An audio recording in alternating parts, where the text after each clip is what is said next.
I think it depends on what you do, what you're good at, and your gifts, what you were given, that you excel at. And that's how you get this bread. Find a niche and fill that niche and use the gifts that you've been given to the best of your ability. That's how you get this bread, bro. That's all it takes. I do it. I get it by sucking lots and lots of penis. There you go.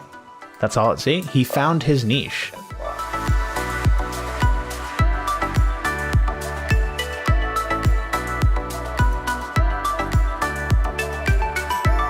Hello, everyone. Welcome to episode 74 of the Thought Patrol podcast.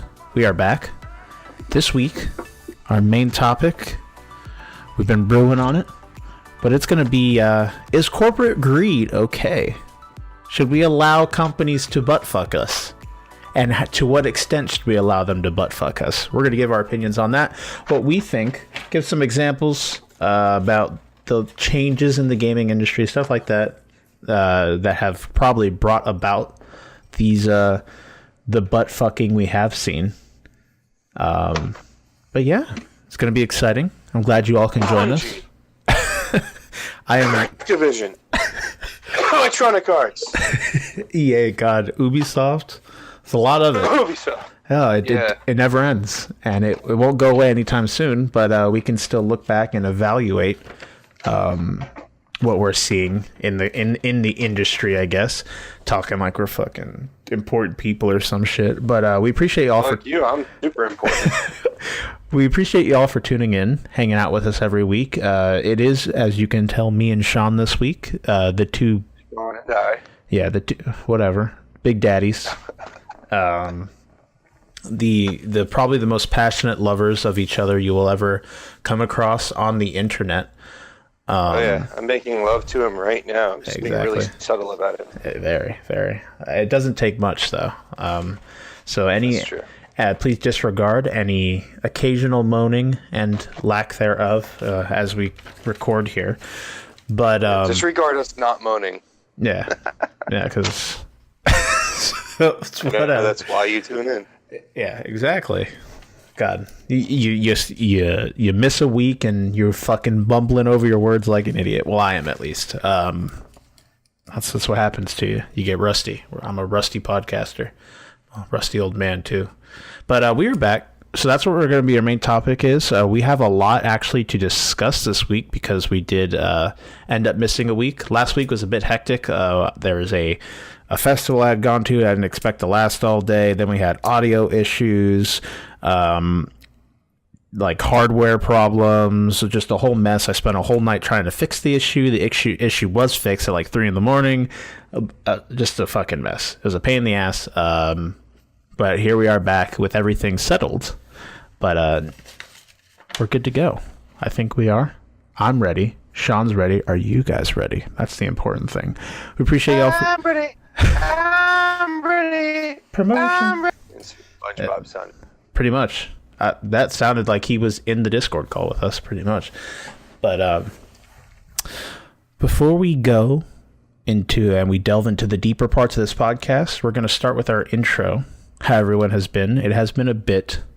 How have you been, Shawn? How's everything going with you? Playing any games? Watching anything that you feel like sharing with us?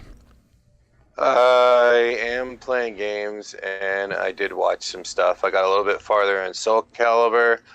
I'm still not sure where I feel about it compared to the original series beforehand, considering it's kind of a soft reboot. It kind of has abandoned some of the...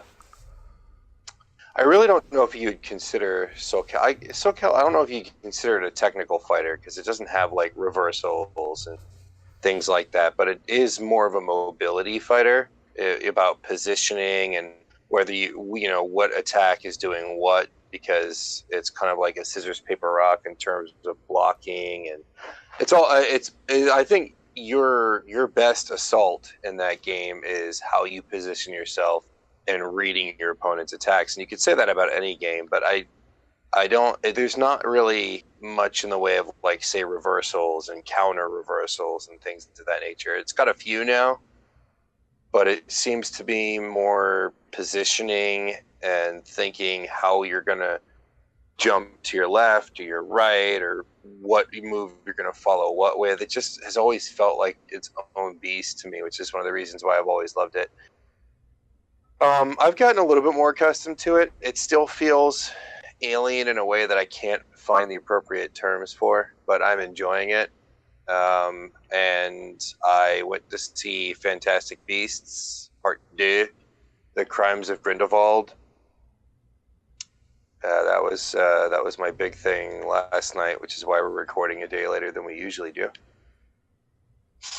And I can say that it suffered from some of the same problems that Civil War did, in terms of having an extremely improbable plan that didn't make any sense to manipulate a mass number of people to do something in a way that there's just no way he could have done, to the point where it goes from being improbable to foolishly impossible for a storyline purpose.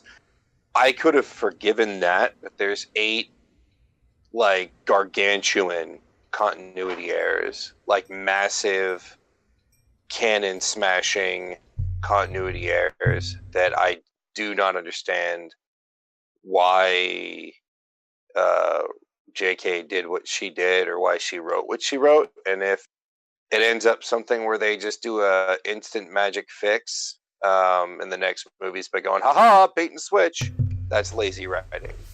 So there's a lot of griping about it on the internet, and I think it's a bit overblown. But there's reason for that griping, kind of like what happened with Blizzard. Like there's some when you've developed something that's 8 steps away from being Star Wars level, icon, cultural touchstone type stuff, you really can't. You lose the right to just sit there and dick around with a property, even if you made it. So it's got a lot of rough edges. I still enjoyed it. I don't think it was boring, like some reviews say. I don't think you would go see it and not enjoy it. But there's too many characters, so there's a lot of really great performances, but you don't get to see them on screen very much. They don't get much development, so the relationships that were supposed to be established don't really hold a lot of value. There's a lot of characters that should have more presence than they do. You have a villain that's villain for villain's sake. They really do no development with him or really go in depth into his crimes. Even though long-term fans know who Grindelwald is, the movie audience doesn't. And so it's like Crimes of Grindelwald, but all he does is kill a handful of people and piss a bunch of people off. So I get the killing part is the difficult, but there really wasn't enough development there on any front. But what they did do with the movie was fun. It's just, if you're a hardcore Potter fan, you're gonna tick off at least 8 major canon breaking things that are going to drive you nuts, and just do not force it out of sync with the rest of the Potter universe. And there's just a lot of story issues, script issues, that I don't know how they could fix them without going, oh, haha, lazy patch Band-Aid. Just kidding. That's not who that was. I just made you think it, kind of thing. And I can understand why the internet's all pissed off. I enjoyed it, though. And if you like Harry Potter movies, even the shitty ones, which is like the 4th one on, compared to the books, like once you read the books, those movies just get fucking destroyed for you. Yeah. So, if you're a big diehard Potter fan, I still think you should see it. And if you don't care about writing or continuity or anything like that, you should still see it. But if you're extremely sensitive to stuff, you might want to leave which you're not going to be able to do, because I know you love Potter. So, but if you're extremely sensitive to stuff, you might want to just stop watching the movies, because this one's it's a bit of a mess. I will say this much though. Did you say I love Harry Potter? No, you as in the audience. Oh, I was gonna say, because I don't give a shit about Harry Potter. It was a fun movie. I enjoyed it. It just, there were so many easily avoidable problems, and I just don't know what JK was doing. Well, I don't understand it. The SJWs were all pissed off because Dumbledore, J.K. retconned Dumbledore into being gay. And then they wanted to see all kinds of gayness in the movie. I'm obviously being a little facetious, but they wanted to see the gay element open. And I think they handled it very well, and there are still complaints about it. I think they handled it with taste and decorum, and it's the same way I would have wanted a heterosexual relationship handled in that sense, but I'm sure they'll go into it more in later episodes just to make the SJWs happy. But personally, I think they did it very tastefully. And they made it abundantly clear without sitting there and having them butt fuck in a PG-13 movie. So.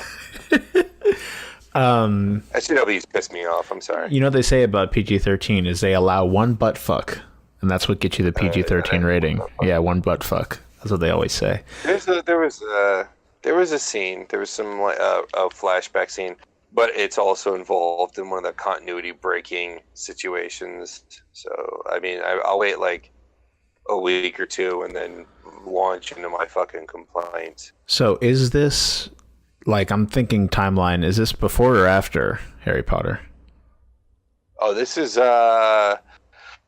19, it starts, Fantastic Beasts, the first one was like 1926. This one is 6 or 9 months later, 1927.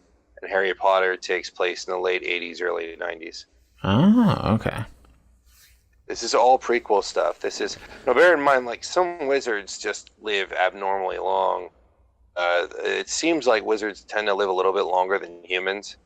And they really go a step farther in these films to hint that even though wizards and humans are compatible, like wizards and muggle, and what do they call them, muggles? I don't know. You're talking to the wrong person. I don't remember. But the wizards and the non-wizards I'm pretty sure they're different species.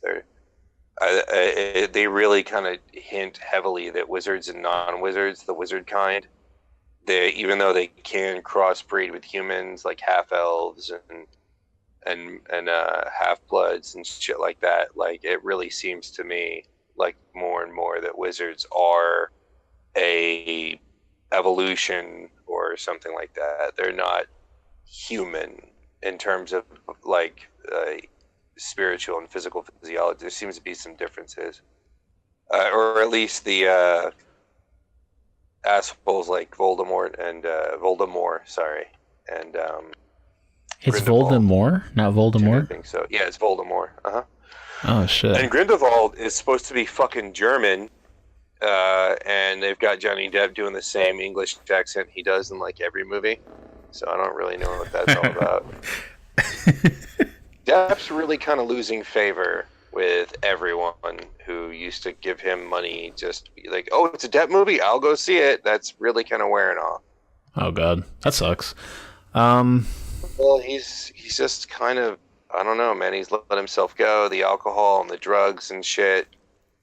It's not gone over particularly well. They usually don't.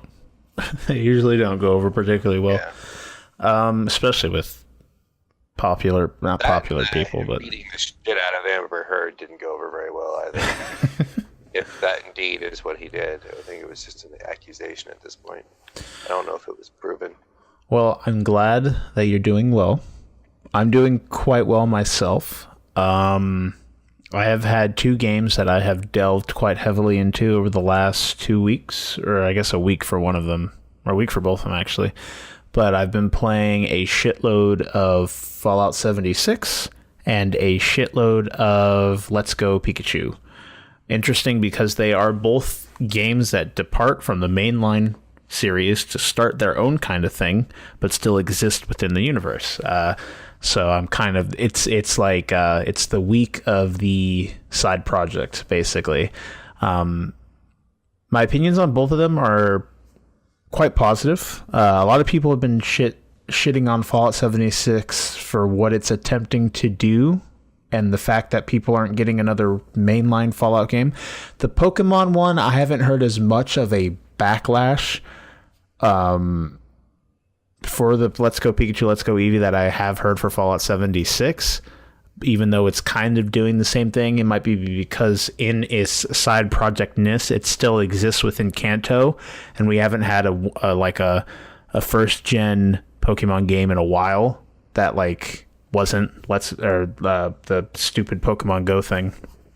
I think both of the games, what they seek out to do, they do incredibly well. Mainline reason I'm playing them so much. I enjoy Fallout 76 a shitload, even though it is not, at least in the department of narrative, not as strong as the earlier titles, obviously, because it's creating a environment that would work in a multiplayer setting. So with that, obviously, you lose a bit when it comes to narrative because of the fact that it has to keep in mind that at all times it's possible to not have one person but four people. So it has to keep that in mind when it does everything, and it creates that environment. So obviously narrative usually suffers because you can't fine tune it to just one player existing there. So things like actually talking to people doesn't really happen. Now, one of the big things that people have brought up is the fact that a lot of people say there's no NPCs, which is not true. There are NPCs. There's no humans in the game besides the other players, obviously.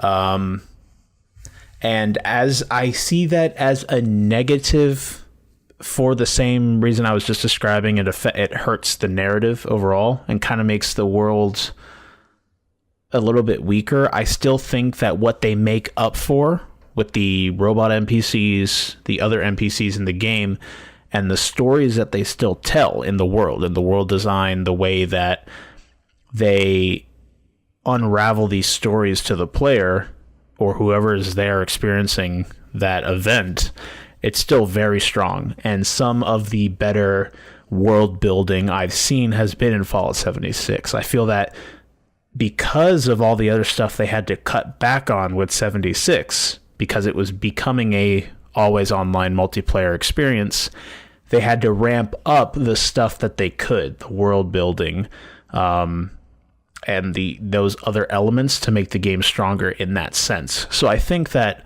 if you're a Fallout fan, it's possible you will not like this game, but I think it comes down to what you play Fallout for. I've always played the Fallout titles because of that element, the world building, the storytelling that wasn't someone talking to you, wasn't just exposition being thrown at your face. It was the little things, the small details here and there that helped you piece together what was going on in the world at that time. And that is super strong in this title. In Fallout 76, I have come across so many stories, because they have to, obviously. You can't have a person sit there and info dump into your face. They have to drop all that information using the world instead because of the way this game is set up, which is one of the reasons that I don't believe it deserves all the hate it does. Usually, the hate is never deserved to the degree that you see it. Like how we were talking about a little bit with Diablo 2 weeks ago. The hate is there. I think Destiny's hate is deserved. Well, I think so too, and we'll get into that because that will be a part of the corporate greed talk. I think so too, but I think as of right now, with the game being in a better condition, if you were to still hate on it, I could understand them fucking over at one point. But there's kind of like a point where if you're still playing the game and mad about it, then just move on from the game. Kind of at that point, because they have fixed a lot. They fixed a shitload with Destiny 2, and the interesting thing about Destiny 2 is a lot of the changes that they have made aren't just in Forsaken. They have a lot of changes that they've made to the base game that trickle down so that everyone experiences the changes. Now, Forsaken has a lot more content in it than the previous DLC expansions. And I think they know that as well, because when you get Forsaken, you get the other two as well. And if you were to just pick up the game and buy Forsaken, you don't have to buy the other DLCs. And then it's Destiny's such a weird thing. It's such a weird project because it has elements from so many different games. It has light MMO elements. It has looter shooter elements. It has like supposedly competitive FPS elements, and then also like stuff that people come to expect like a better narrative, like greater storytelling that you would see in like adventure titles and stuff like that. And then open world elements and all this other thing that people come to expect from Destiny because of what it set up with Destiny 1. So there's a lot what they're working with. And I think the changes that they have made to the game have been good. Now, was it okay for the game to be in the state that it's in, that it was in at launch? No, I don't think so. But I also think that there's a lot going on that did go on with Destiny 2 that led to it being the way that it was. That wasn't necessarily Bungie's fault, but it's very difficult because all we have really is the game itself.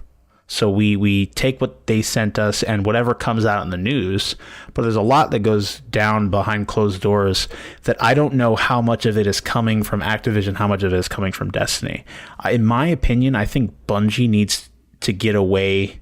I meant Bungie earlier, not Destiny. Bungie needs to step away from Activision, I think. I don't think Activision is good for Destiny.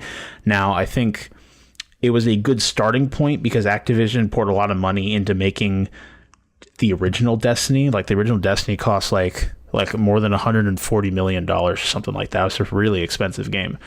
And Bungie doesn't have a choice now. I mean, Activision owns them. No, I understand. And this is just something I'm kind of hoping to happen. It's just like I scream to the clouds, but they do not listen kind of thing. But it's really shitty. And there's so many things, and again, we'll get more into it when we talk about the corporate greed kind of side, that you can, it's becoming more difficult to see whether or not this is coming from Activision or Bungie. And dealing with Destiny 2, I still think, at least the game in its current state, I think is pretty good. I think it's a good game now. And I don't think it was an awful game on launch. It wasn't what expectations had led us to believe for Destiny 2. And again, there's a lot that happened in the development of Destiny 2, where full development teams being redone, people moving in and out of the program was a huge nightmare for Destiny 2's development cycle. And it led to a lot of the issues with the movement towards trying to focus towards a more casual audience, making the game more streamlined, removing a lot of the grindy and RPG elements that existed in the original Destiny that people came to expect. And then you have a title, which a sequel, which no one really asked for. Like, it would have been easier for them to just release a new expansion and a graphical overhaul with that expansion and just keep it called Destiny. And then you have just an ongoing project known as Destiny that you just raise things like kind of how WoW does it. You get to a point where obviously you just can't keep scaling light into like thousands and tens of thousands, stuff like that. So you'll do like a balance where you'll bring all the numbers back down and then you'll continue from there. Again, these are all MMO elements. That was what it was supposed to be. It was supposed to be like a 6-year plan. Yeah. And it's just a horrible love-hate relationship I have with the game, because what it does well, I think it does incredibly well. And I think it's led to a lot of cool moments that I've had playing with people and memories that I look back on. But then again, the game itself, it just feels like it's constantly shooting itself in the foot, because it does not. It feels like they make these changes, whether they were intended or not intended, or listening to the audience or not listening to the audience, and they constantly do things to piss off the people that are supposedly supporting the game and stuff like that. So it's a very weird relationship with Destiny, but we have a lot to make things abundantly clear. My problems with Destiny were not the quality of the game itself. Like, I didn't have any issues with the gameplay itself. I didn't have any issues with the fact that there wasn't enough to do, because I was happy to just redoing the raid. I thought that, I mean, my biggest issue is probably you're not giving us enough content. Like, you need to do more frequent content drops. And again, I think that would have been solved with a subscription thing, like $5 a month or or something like that, I think would have given them enough to give us little content drops and things like that. Then they could have still given us an actual full-blown raid on each expansion, and then give us these little mini raids and things like that to do, or additional story elements, or do like they do with Final Fantasy, which again, subscription based, where every time they do a patch, you get like 15 new quests, a couple new mounts, a couple new minions, like stuff to go collect and get involved with while you're waiting for the big 30-hour, 40-hour expansion drop thing to happen. But my entirety of my anger and my disgust with that game is launched entirely at how the players were treated and how they were lied to and how they tried to manipulate us to take our money rather than doing it honestly, like games like Warframe do. They had the complete and total option to not try and manipulate the system and steal from players. And instead, they did that. And then they lied about it. And they got busted on it. And then they said, yeah, we're sorry. We were just testing something out. And then they changed it. And then they went and dinked something else to do the same exact thing, just through a different channel. That, combined with charging us for that Osiris content drop when it was so tiny and we paid full price for it, the pattern that they have followed up to Forsaken is the exact same pattern they followed up to Taken King, down to the letter, and they swore they wouldn't do that to us again. That's why I'm angry. That's why I've abandoned Bungie. It wasn't the quality of the game. I love the game, and I loved playing with you guys. But if I keep giving them my money, they're just going to keep doing the same thing. They're going to lie to us and cheat us next time, and then they're going to fix it by the third major drop. And it's going to be the same story because they know they can get away with it because players will just keep playing the game. So I had to make that choice. And I made that on ethical grounds, not on quality of the game ground. Like, I don't have half the complaints about Destiny that you did.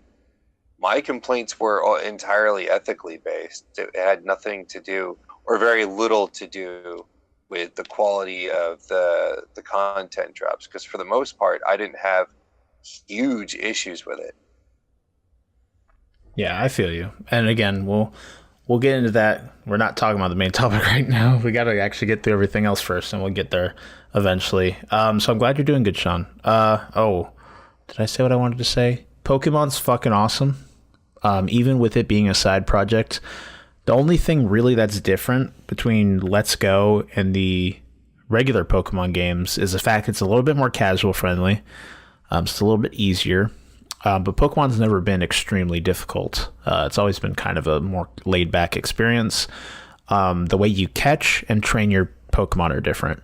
But for the most part, you're traveling through a world, you got badges to collect, and you're running through Kanto again, fully realized in a 3D environment I guess you could say the same thing about the Alolan, but we're also working with like brand new hardware, so the game is clean as fuck. It is gorgeous. The game's so pretty.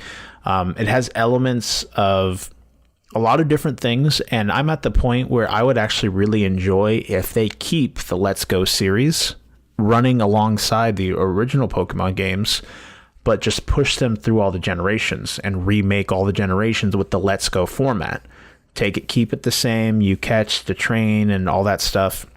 You can interact with your Pokemon, take them out of their Pokeballs, ride them around, all that other stuff. And you're just running through all the next generations, all the other regions, and then you pick your starter at the beginning. Now, I don't know how that would work in the forms of creating games, because this was Let's Go Eevee and Let's Go Pikachu. So you technically didn't get any Gen 1 starters. They might have to work something around to make a flagship Pokemon for every gen.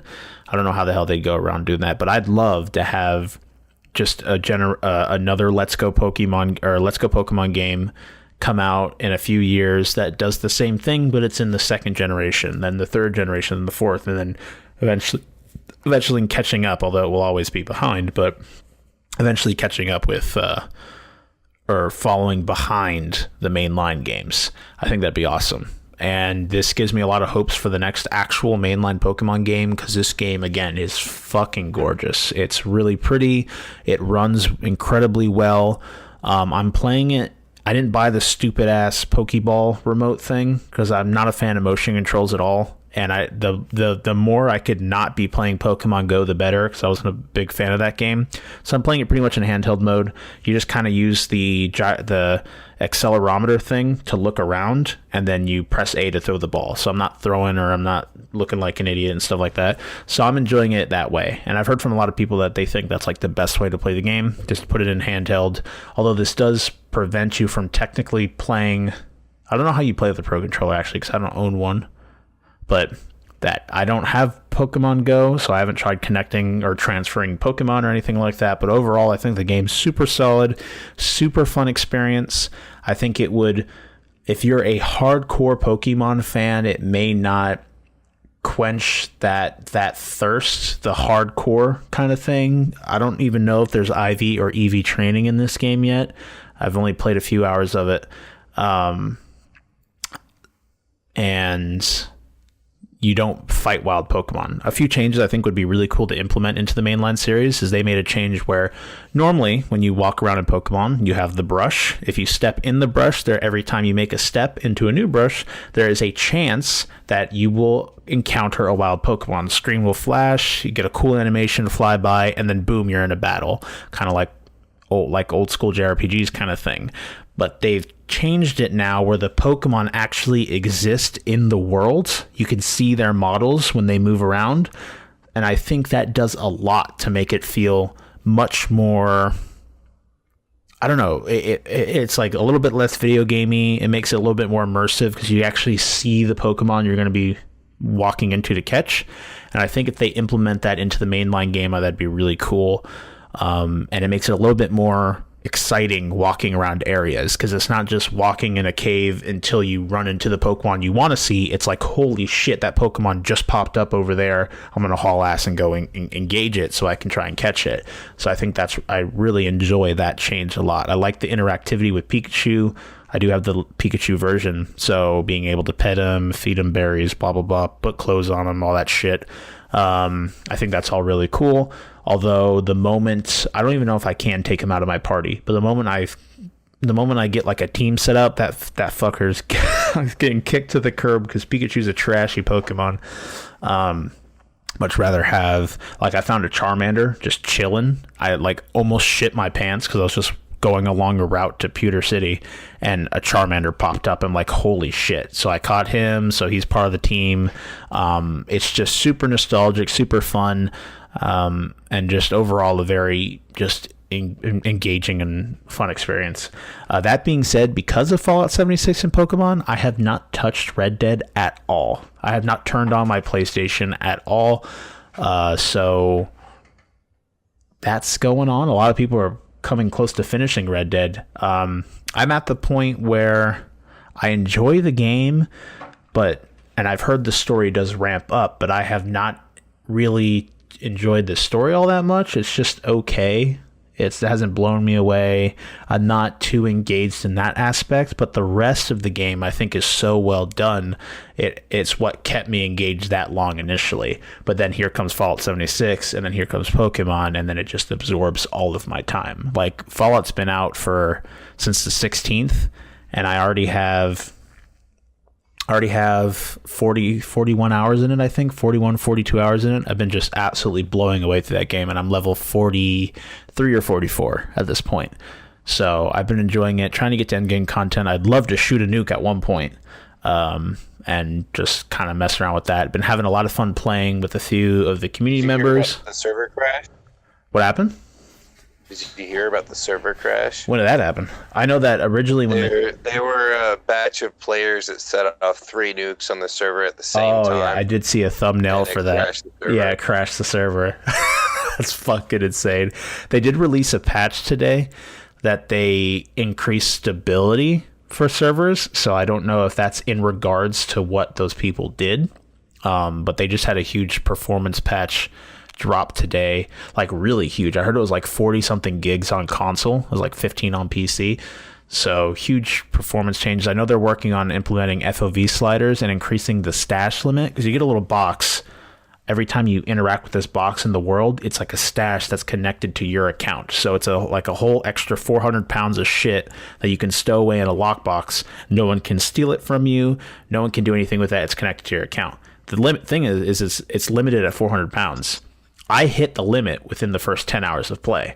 So now I'm at the point where I'm like setting up a grocery list every time I go out, scrounging for junk and shit of stuff that I need for crafting instead of just picking up everything, which is what I always do in these games because that limit doesn't exist in like the single player games. They said that they are working on improving the stash limit so you can carry more. And pretty much the only reasoning behind it was that there's technical issues. Like if you have 24 people all with 400 pounds of shit that are all connected to their account, I guess it might be taxing on the server. So they're working on increasing that. But for the most part, the game runs very well on PC. I've had no issues with it. Although I've heard other people have. I've heard it's very case by case. But I'm enjoying both games a shitload. Enjoyed playing with members of the community. I know we had Frosty, Carlos, Espinosa. We've been playing with all of them. It's been a shitload of fun hanging out with them, exploring the wastes and stuff like that. But that's about it right now at this point. I'm kind of just waiting for Smash, and then I might delve in that a bit. But it's just chilling as of right now. Don't do it. He did it. The absolute madman. But I hate this dog sometimes. I was thinking about it today. I saw a really sad video of a girl that had to put down her dog, and I thought about putting down Bruce, and it made me incredibly sad for the next like 5 hours, even though I hate him sometimes. But yeah, so that's that. I'm glad that you can join me, Shawn. We're gonna get into the housekeeping real quick. We do Twitch streaming every Monday, Wednesday, Friday. Well, not this Monday. So this week is gonna be Thursday. So Thanksgiving night or something like that. Oh my goodness. We do Twitch streaming. If you guys want to participate in that and chill out with us a few nights a week, we'd appreciate it.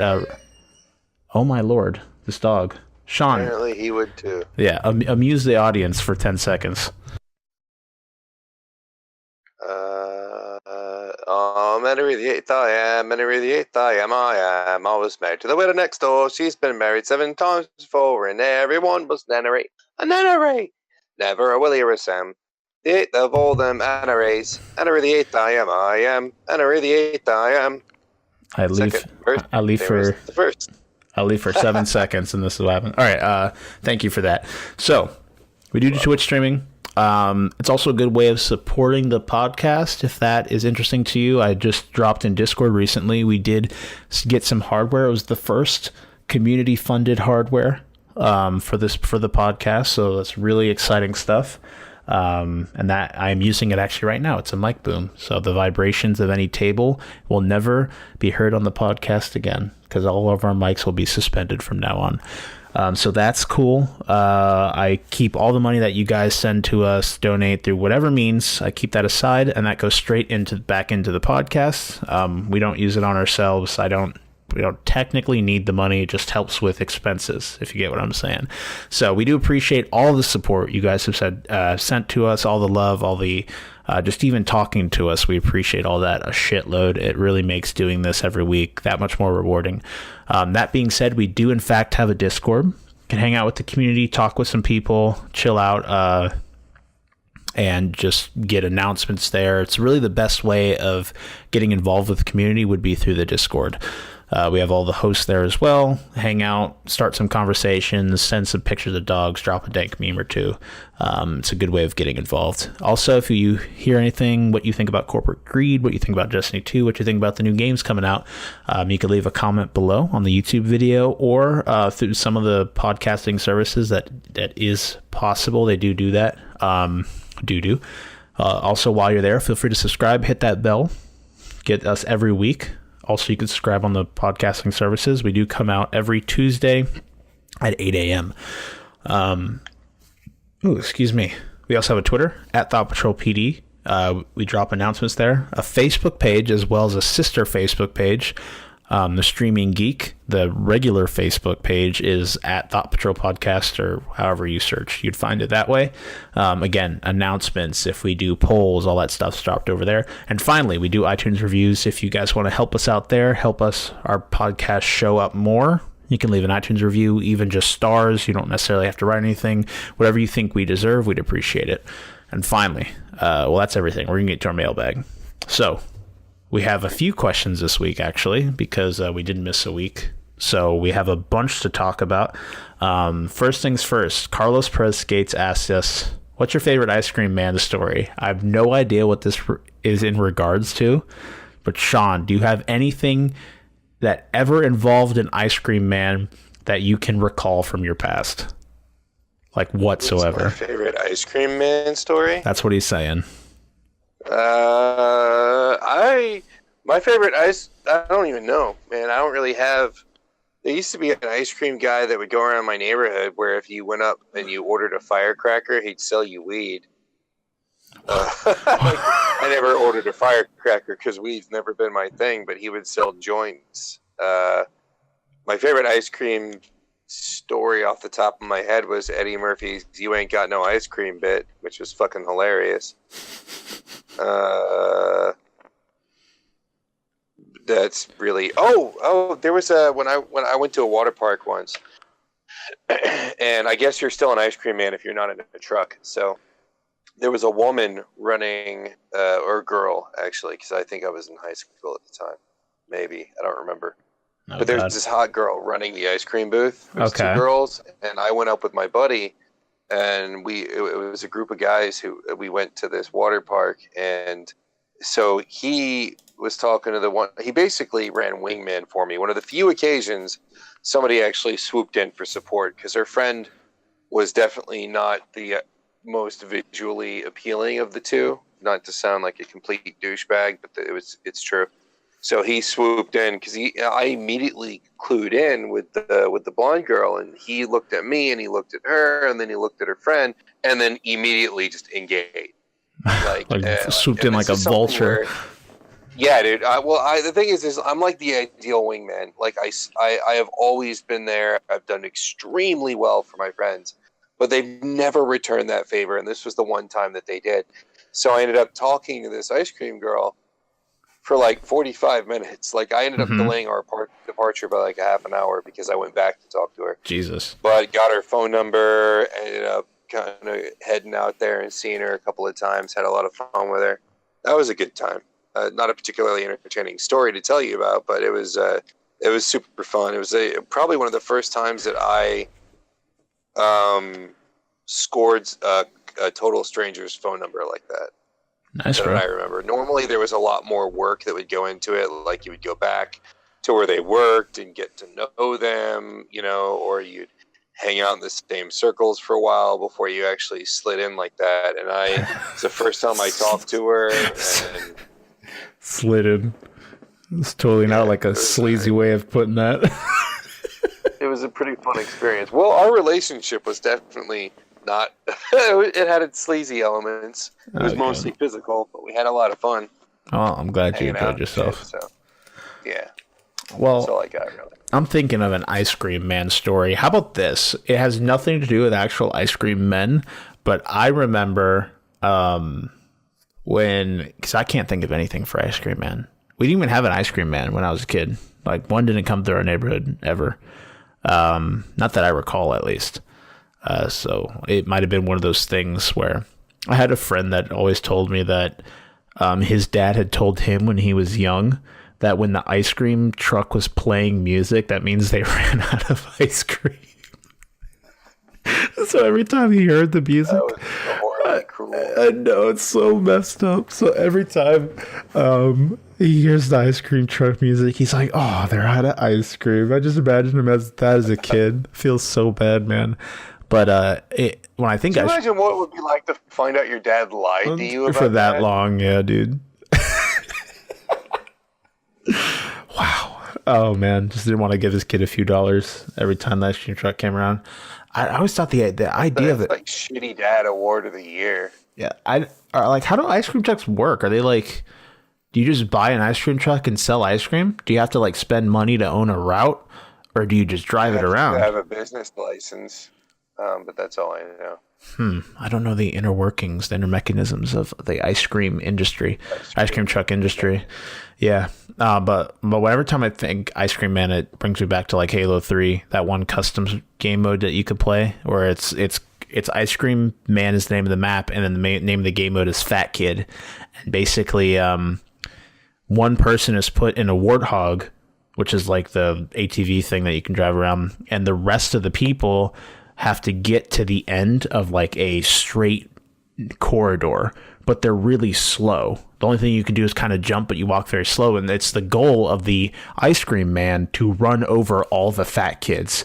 And then if a fat kid is able to make it to the end, you pick up like a thing that makes you really fast and gives you a weapon, and then you run over to him and you can kill him. So that's the goal. He basically has to like run over all these fat kids, and I just have so many fond memories of playing that with a full squad, like 7 or 8 people all in a Xbox party, and everyone just screaming at each other while one person's trying to run everyone over and slaughter them.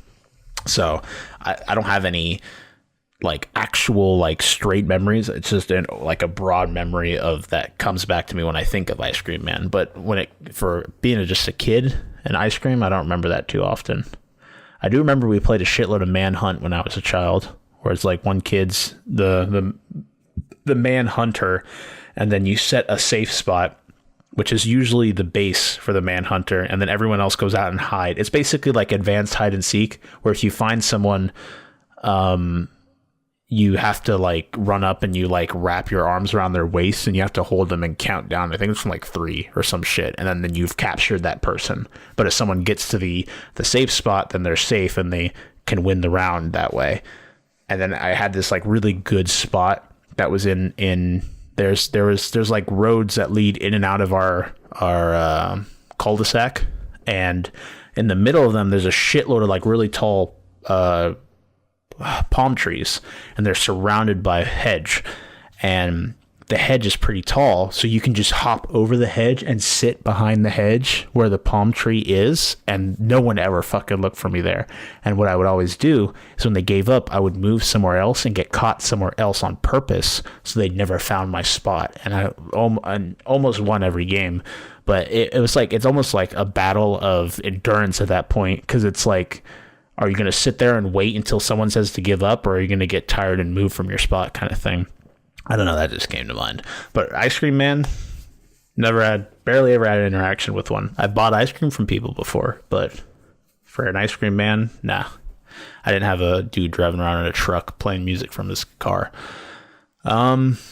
We have 3 more questions. We have one from Emperor Frankie, which might be one of his like first or second. He's been a fan for a while. He pops into Discord every once in a while.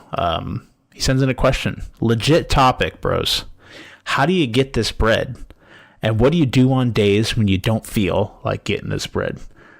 And I think that this is an important question because it brings up the antithesis to the major rise up gamers, it's time to get this bread. Although it didn't start as saying gamers, it just said let's wake up and get this bread. But I think at that point, I think it's more of a mental struggle, bro. If you wake up and you don't feel like getting this bread, dude, then you have to sit down and reflect upon your inner actions, your inner self, and look at yourself, the inner workings of you, what makes you a person, look back to your past, what brought you to this point, the events in your life that have made you who you are, and self-reflect on that, and get up and go get this bread. That's all I have to say. Shawn, what do you think? I answer that question with a question, like, what do you do when you have all the bread, but it's not what you really wanted? Oh, fuck. That's where I got for you. Bro, right? You get all the bread, and then you find out you didn't really want all the bread. And then it rains and it gets soggy. And then what do you do? Exactly. I can't make enough sandwiches to supply all this bread. Now, the question, how do you get this bread? I think it depends on what you do, what you're good at, and your gifts, what you were given. that you excel at. And that's how you get this bread. Find a niche and fill that niche and use the gifts that you've been given to the best of your ability. That's how you get this bread, bro. That's all it takes. I get it by sucking lots and lots of penis. There you go. That's all it. See, he found his niche. He found his niche. Is my mouth. Exactly. Dick niche. Exactly. So I hope you found the answer you were looking for, Frankie. There. Let us know. How do you get this bread? Because we gave you how we get this bread. Frankie. Just a little kiss on the tip. I'm a niche you, Jesus. All right. Just a kiss on the tip. Exactly. As long as you don't come, it's not gay. So, and if you are gay, then feel free to come. Bro, I live by that motto. As long as you don't come, it's not gay. You can go full anal. But if there's no white stuff coming out, bro, I don't count pre-cum, obviously. If there's no white stuff coming out, then no one got to completion, to climax. Who are we to judge at that point? I don't even think you need to say no homo, bro. As long as no one came, it's not gay. You feel free to experience. I'm almost pretty sure that if the guys that I was talking to about possibly sending us some promotional material. Oh yeah, we lost that promotion. That is probably over now. Yeah, we lost that promotion. They don't respect it. No, we could go at them, dude, with a lawsuit. Go straight at them with a lawsuit that it's a hate crime against homosexuals. There you go. I said I was gay on the show. He took away his promotional material. That's a hate crime. I'm pretty sure they wouldn't tell me. Hopefully they don't listen to this one and we'll be square. But if you do, guys, it was a good idea at least. Just a meme. We appreciate any business potential, any business opportunities.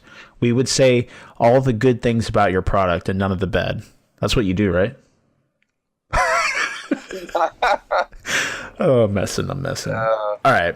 Again, all business opportunities gone. Sam sends in a question. Hey, you. Yeah, you. Those sexy, well-groomed, and charming folks. Here's a question. What game deserves What are you talking about? I don't know, dude.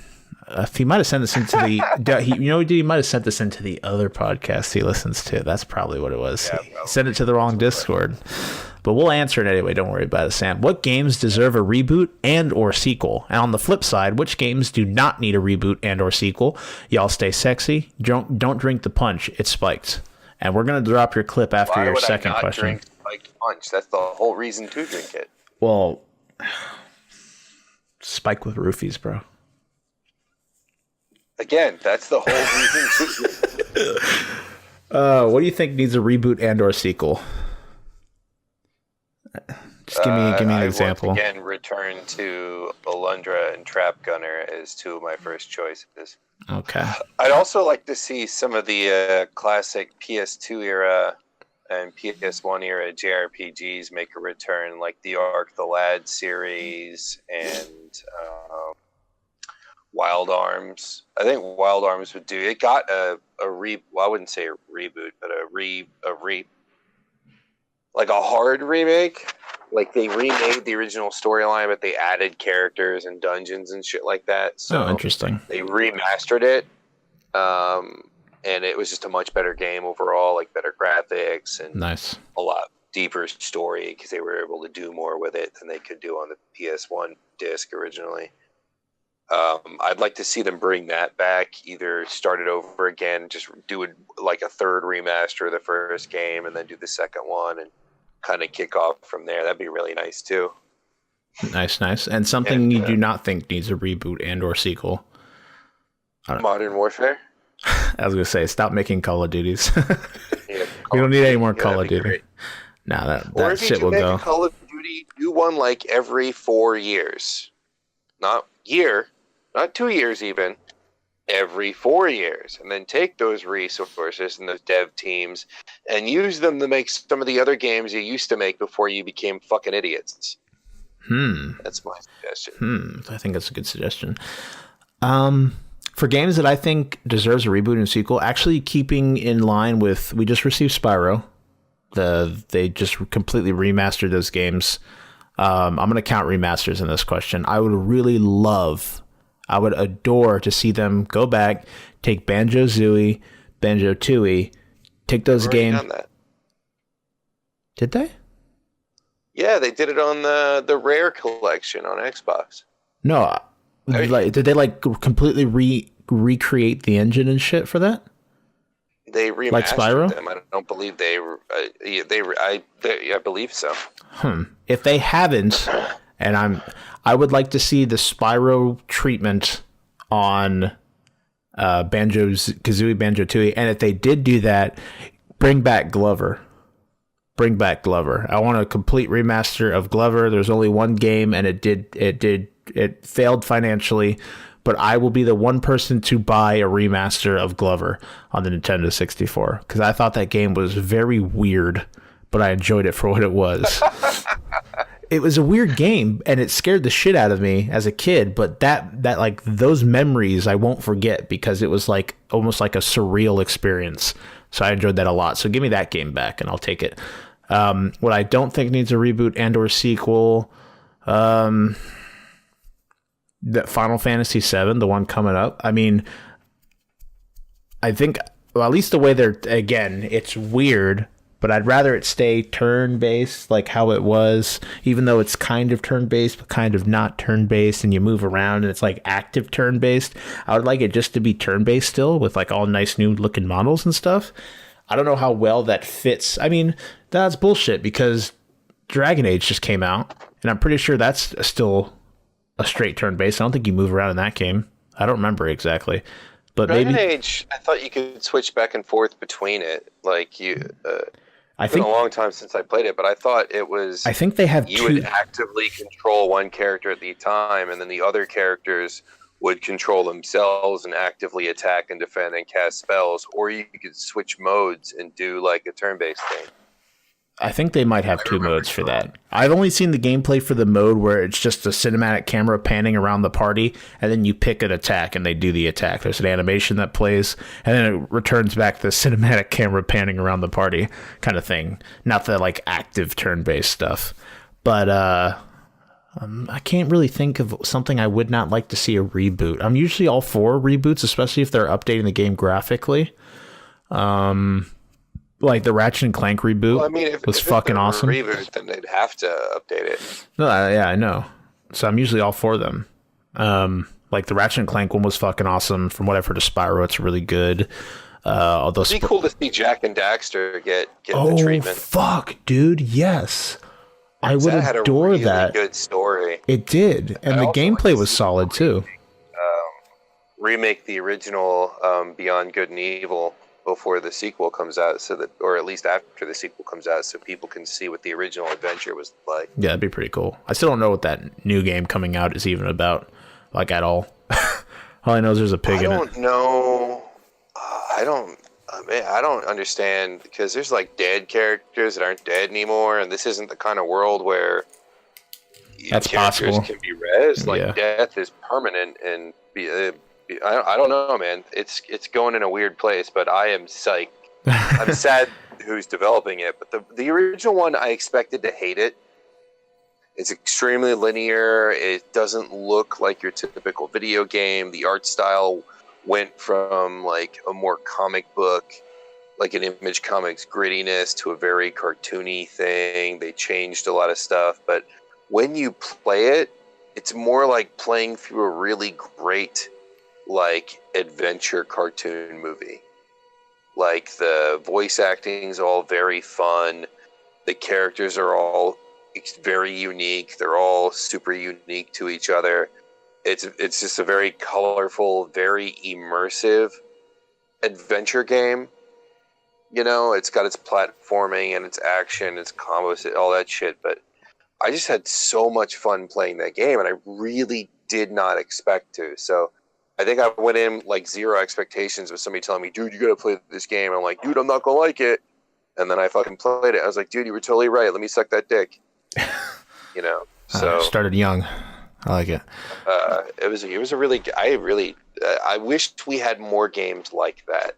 That's why, again, every time we go back and we talk about the last Nier game about how it brought in all these different elements. Granted, Nier's a much more dramatic story. Mister hasn't played it yet. Beyond Good Don't and talk Evil to me. had some darkness.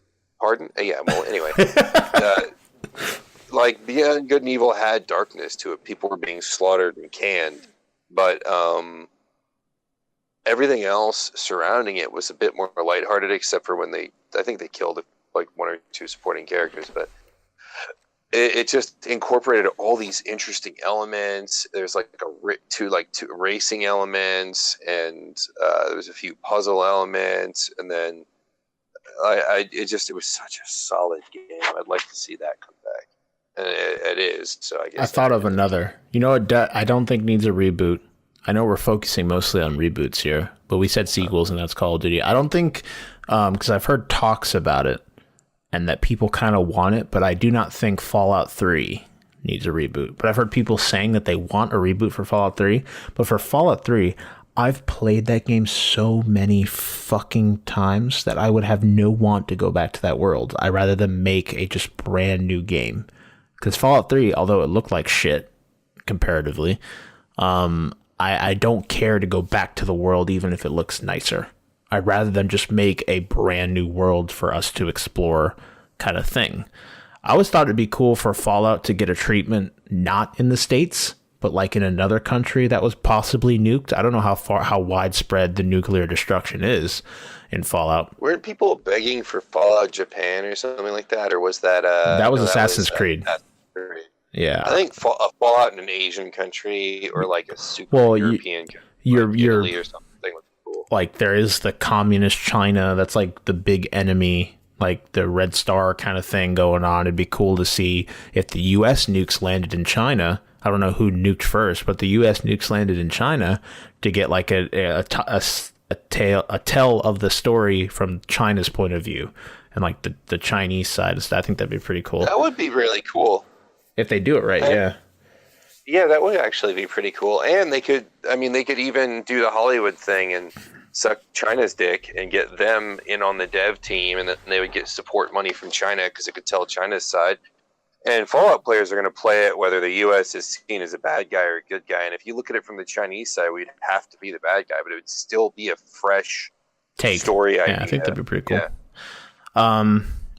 Yeah. So I hope that answered your question. You guys tuning in, let us know what you think. And finally from Sam, we have Thought Patrol Quick. I'm from an alternate universe where gaming is outlawed and having waifus are considered a death sentence. Outrageous. Please tell me what game or gaming franchise and what waifu you would choose, even if it meant your life. The anime police and gamer bounty hunters are coming for me. And then a clip. All Might giving him strength. I don't know. So basically, if you had to swear your life on a game, I would not do that. Like, that totally spoils the fun. I'm sorry. Okay, if I just swear my life on a game, game and anime waifu. Yeah. What if in this alternate universe that you could make your waifu real too? So like you had the opportunity, but it was super dangerous because everyone was out to get it as an illegal practice. What waifu would you see? I'm helping you, Sam. I'm making your question more interesting. What waifu would you choose, even if it could mean that you would lose your life to bring her into existence? There's so many. I'd just go to the old mainstay. I'd probably say Rem. Rem from ReZero? Or Zero 2, but it would actually be a pretty good idea if you do succeed in creating your waifu, making them real. It'd be a good idea to get one that was actually strong, so they could protect you and basically princess carry you out of trouble and stuff like that. I think that'd be a good idea. Yeah, that'd be a good idea. And honestly, Zero 2, she wasn't. I mean, she was strong, but she was not like Rem strong. She wasn't like in like a fist fight, Rem would like fucking annihilate her most likely. Yeah. Plus, Rem's got the fucking ball and chain and shit. Yeah. I think that would work. I mean, if they were in the Strelitzia, then it might be a more even fight. Okay, well let's also put that over to the gaming franchise. what gaming franchise would you swear your life on? And I'll add, I guess, if you can pull one thing out of it to help you escape this alternate universe where your head is now on the line because of your weeb and video game preferences, what would it be? Oh, that's a really hard question. Gameplay-wise, I would have to go with Castlevania, but story-wise, I'd have to go with Final Fantasy. That's really difficult. They both offer good ways of keeping your ass alive, too.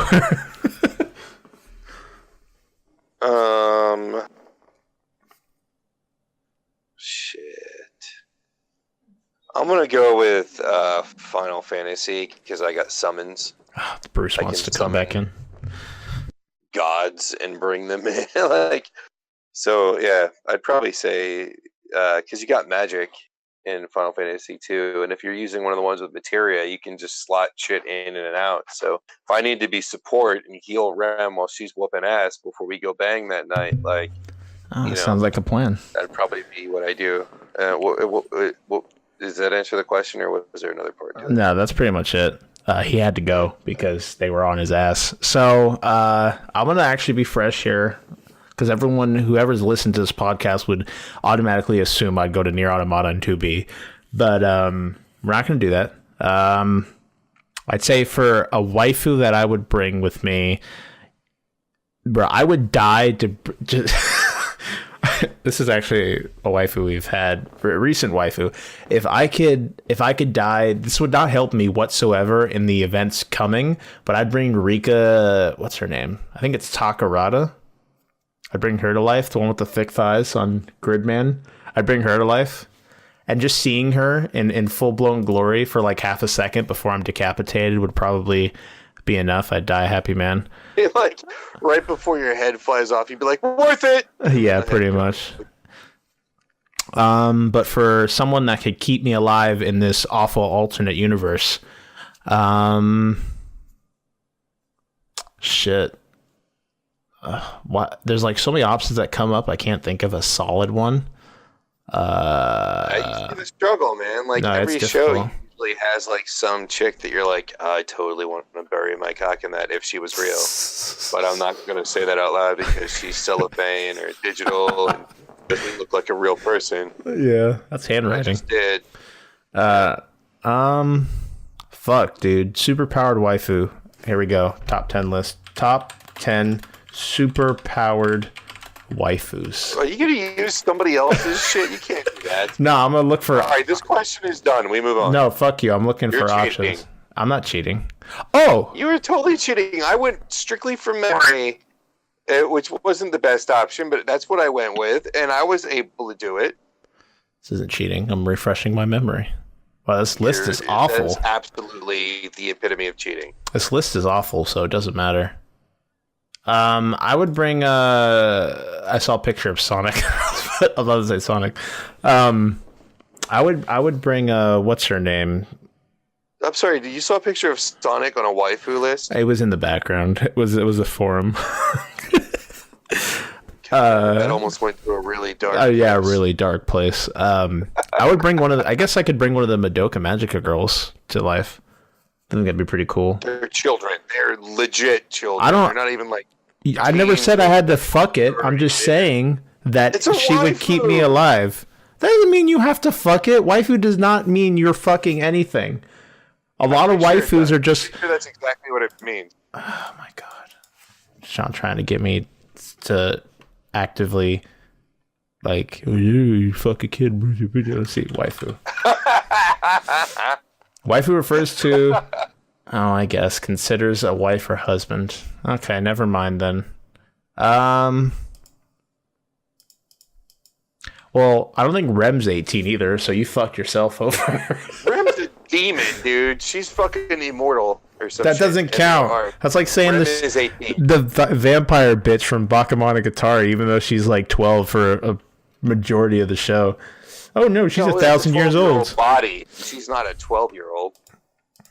And you could totally take her. We just need to been a good choice. We need to stop talking. We need to stop talking.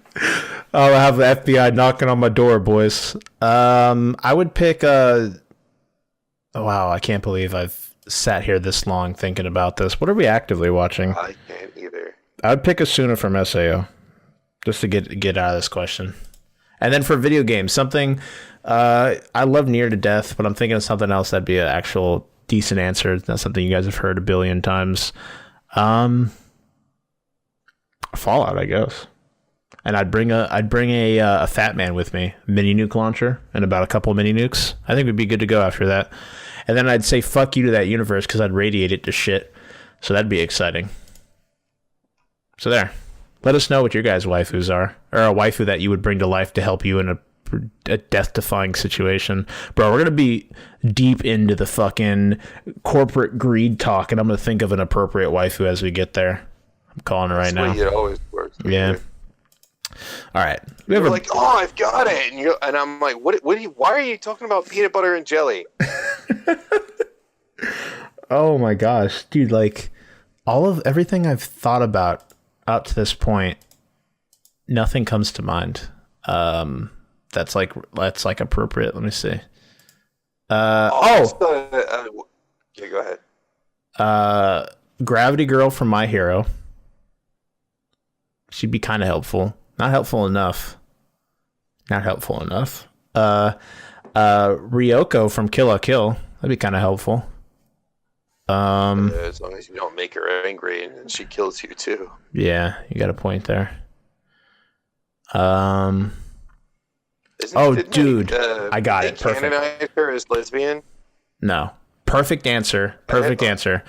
In Hunter x Hunter, the woman that trained Gon and Killua, and that she could get. The goth chick? No, the one that she could get buff. Oh, and she's old. That one. I don't remember her name. I need to find her. But she'd be perfect to protect me. Hunter. I would have remembered. Characters. Well, we're cheating so bad on this question. Well, I'm cheating so bad on this question.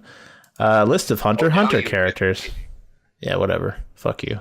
Oh, I think it starts with a T, but every time I say it starts with a T, it actually starts with like a Q or something. Bro, there are no pictures here. Call her tiny. Just say the names. I'll recognize it. I'm not going to sit here and read off all these names. Bro, does my anime list have pictures? Here we go. Yeah. Hunterpedia, boys. If I see her face, I'll be good to know. She's one of the Zodiacs. She's not a Zodiac. No, she isn't. Well, that one examiner, the food lady, Menchie, she's pretty cool. Oh my gosh. There's even manga in here. No, listen, I'm finding it. Don't worry about it. Wow, there's a lot of characters I do not recognize here. How long has it been since you watched Hunter x Hunter? Long time. White Island inhabitants, no. Family members. No, dude, look up Greed Island. Look up the Greed Island arc. Heaven's Arena. Oh, we'll get there. Phantom Trope, no. Mafia Community, no. Oh, I'm sure this is so engaging to listen to, dude. Greed Island. Oh, you can trim it out. Biscuit. Biscuit, that's it. Biscuit Kruger. Biscuit Kruger, that's her name. All right, there you go. I started looking it up like way after you, and I got it just right behind. All right, box office. Woo! How we doing? Weekend of the 16th to the 18th. What do you think's number one, Shawn? Harry Potter. Harry Potter? Duh. Yeah, it's number one. We got Fantastic Beasts. There's no Harry Potter anymore. Fantastic Beasts, Crimes of Grindelwald. This weekend made $62 million and another $191 million foreign. So sitting on a lot of money. It has a $200 million budget though, so it's got a little bit to work. Although it's already past it pretty much. But this movie's gonna make money. It's fucking Harry Potter. It's like a worldwide phenomenon. This opening weekend. Yeah. This is opening weekend. The other ones eclipsed their budget on the first night, didn't they? I'm sure the bad press hurt it a little bit. I'm not too sure, actually. I have no idea. I don't follow this franchise at all. At number 2, we have Dr. Seuss's The Grinch 2018. Wasn't this the Illumination Entertainment one? Same people that did the Minion stuff? CG one. Yeah.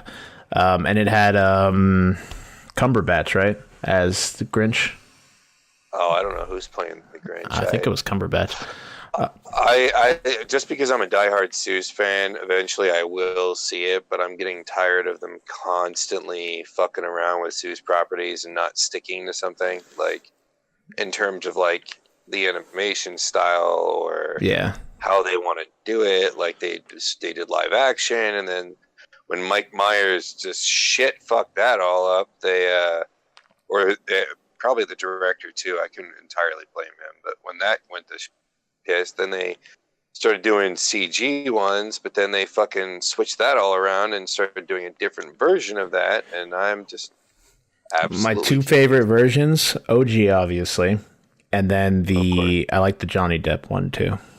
But I think that a lot of that was the Johnny Depp live action Grinch movie. Wasn't that Johnny Depp? Carrey? Oh, yeah. No, wait. Oh, for shame. Shut the fuck up. Live action Grinch.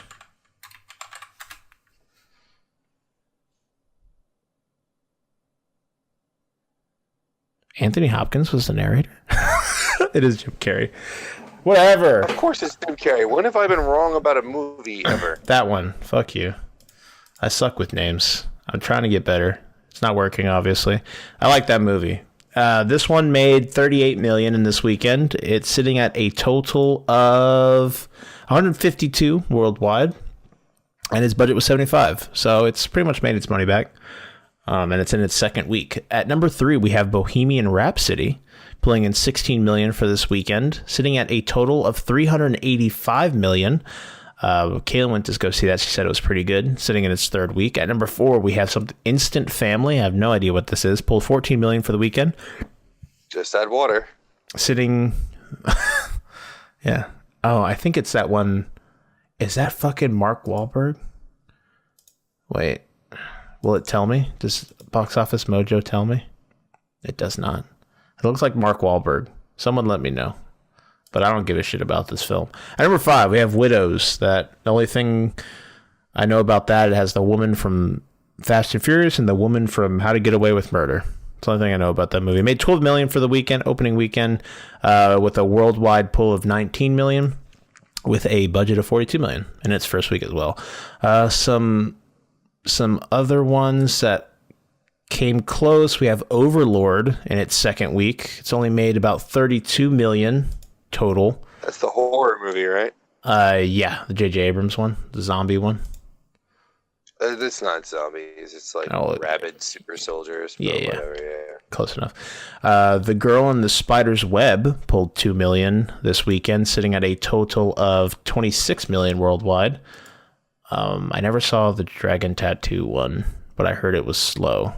I don't know anything about it, though. The originals, which were based off of the books, and I really liked those, but I didn't see the point in watching the American version, because I watched the long versions, like the 4-hour Jesus each.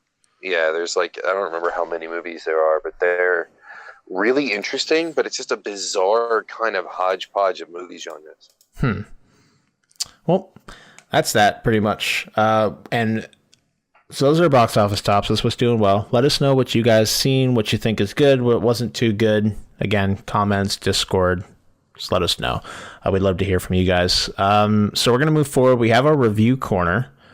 We're going to finally wrap up Spooktober with the Thought Patrol podcast. And you guys are going to hear for the final time the fantastic fucking... I spent a whole 15 minutes on this sound bit. Play it, feature editing, Kyle.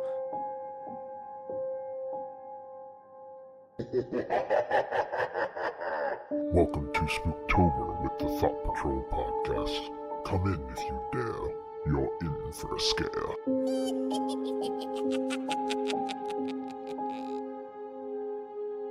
So, Shawn. Yes. Cairo, Killer Clowns from Outer Space. We'll start with Cairo /Pulse. since you recommended both these films, we'll have you start with each of them. Give your opinion. Did they hold up to when you originally watched them? Bada boom, bada bing. Did we seriously not do this on another podcast? I thought we did. No, remember we didn't do last week. Yeah, but was last week the week we were supposed to? Oh, okay. Yeah, right. Last week was the final week of Spooktober. And I look at Cairo, or Pulse as it was released in Englishish countries, as a required watching, even if you don't end up loving it, just because of all the good things that it does. Kind of like you have to watch Psycho, you have to watch The Birds, you have to watch Vertigo, and was it Secret Window or that one? I can't fucking remember the name of it right now, but the one with the watching through the window bit, not the Johnny Depp. Oh. Strangers? Rear Window? Stranger? Wasn't it Stranger something? No, I think it was like Rear Window or something like that. There's some iconic horror movies and thriller movies that you have to see, like The Exorcist, for instance, although it's really not all it's cracked up to be.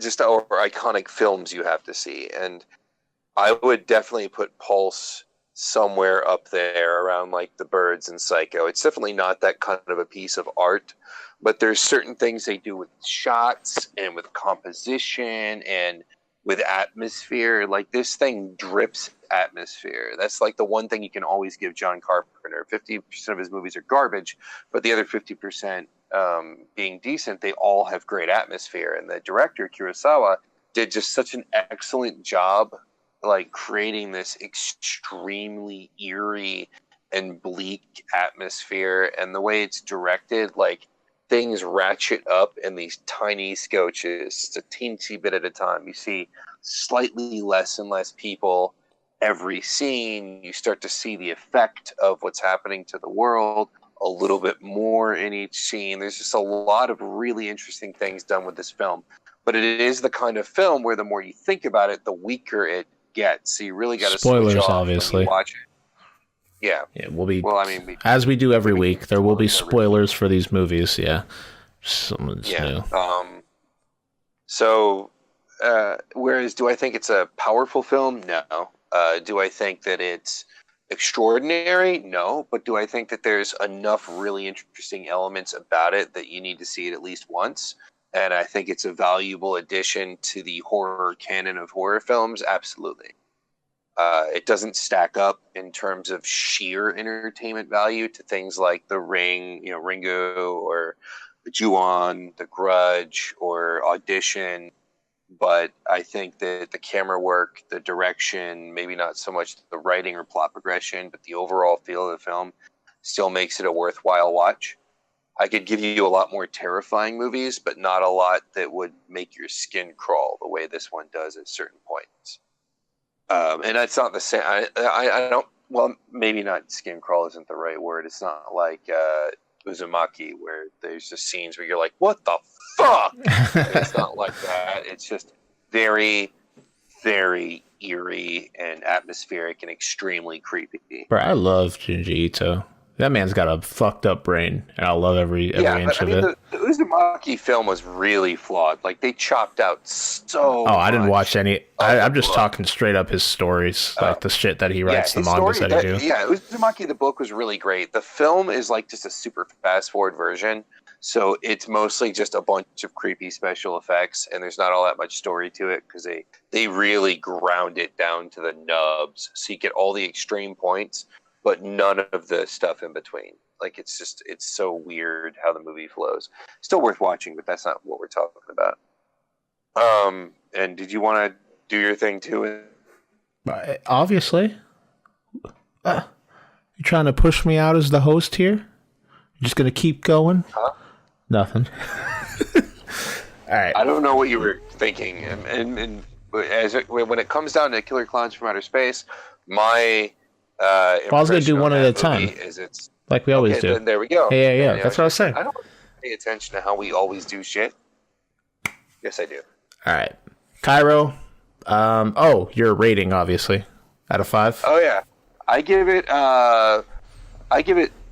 3.5 rolls of red duct tape out of 5. Nice. I like that one. That one was good. Now I got to think about mine while I talk about this movie.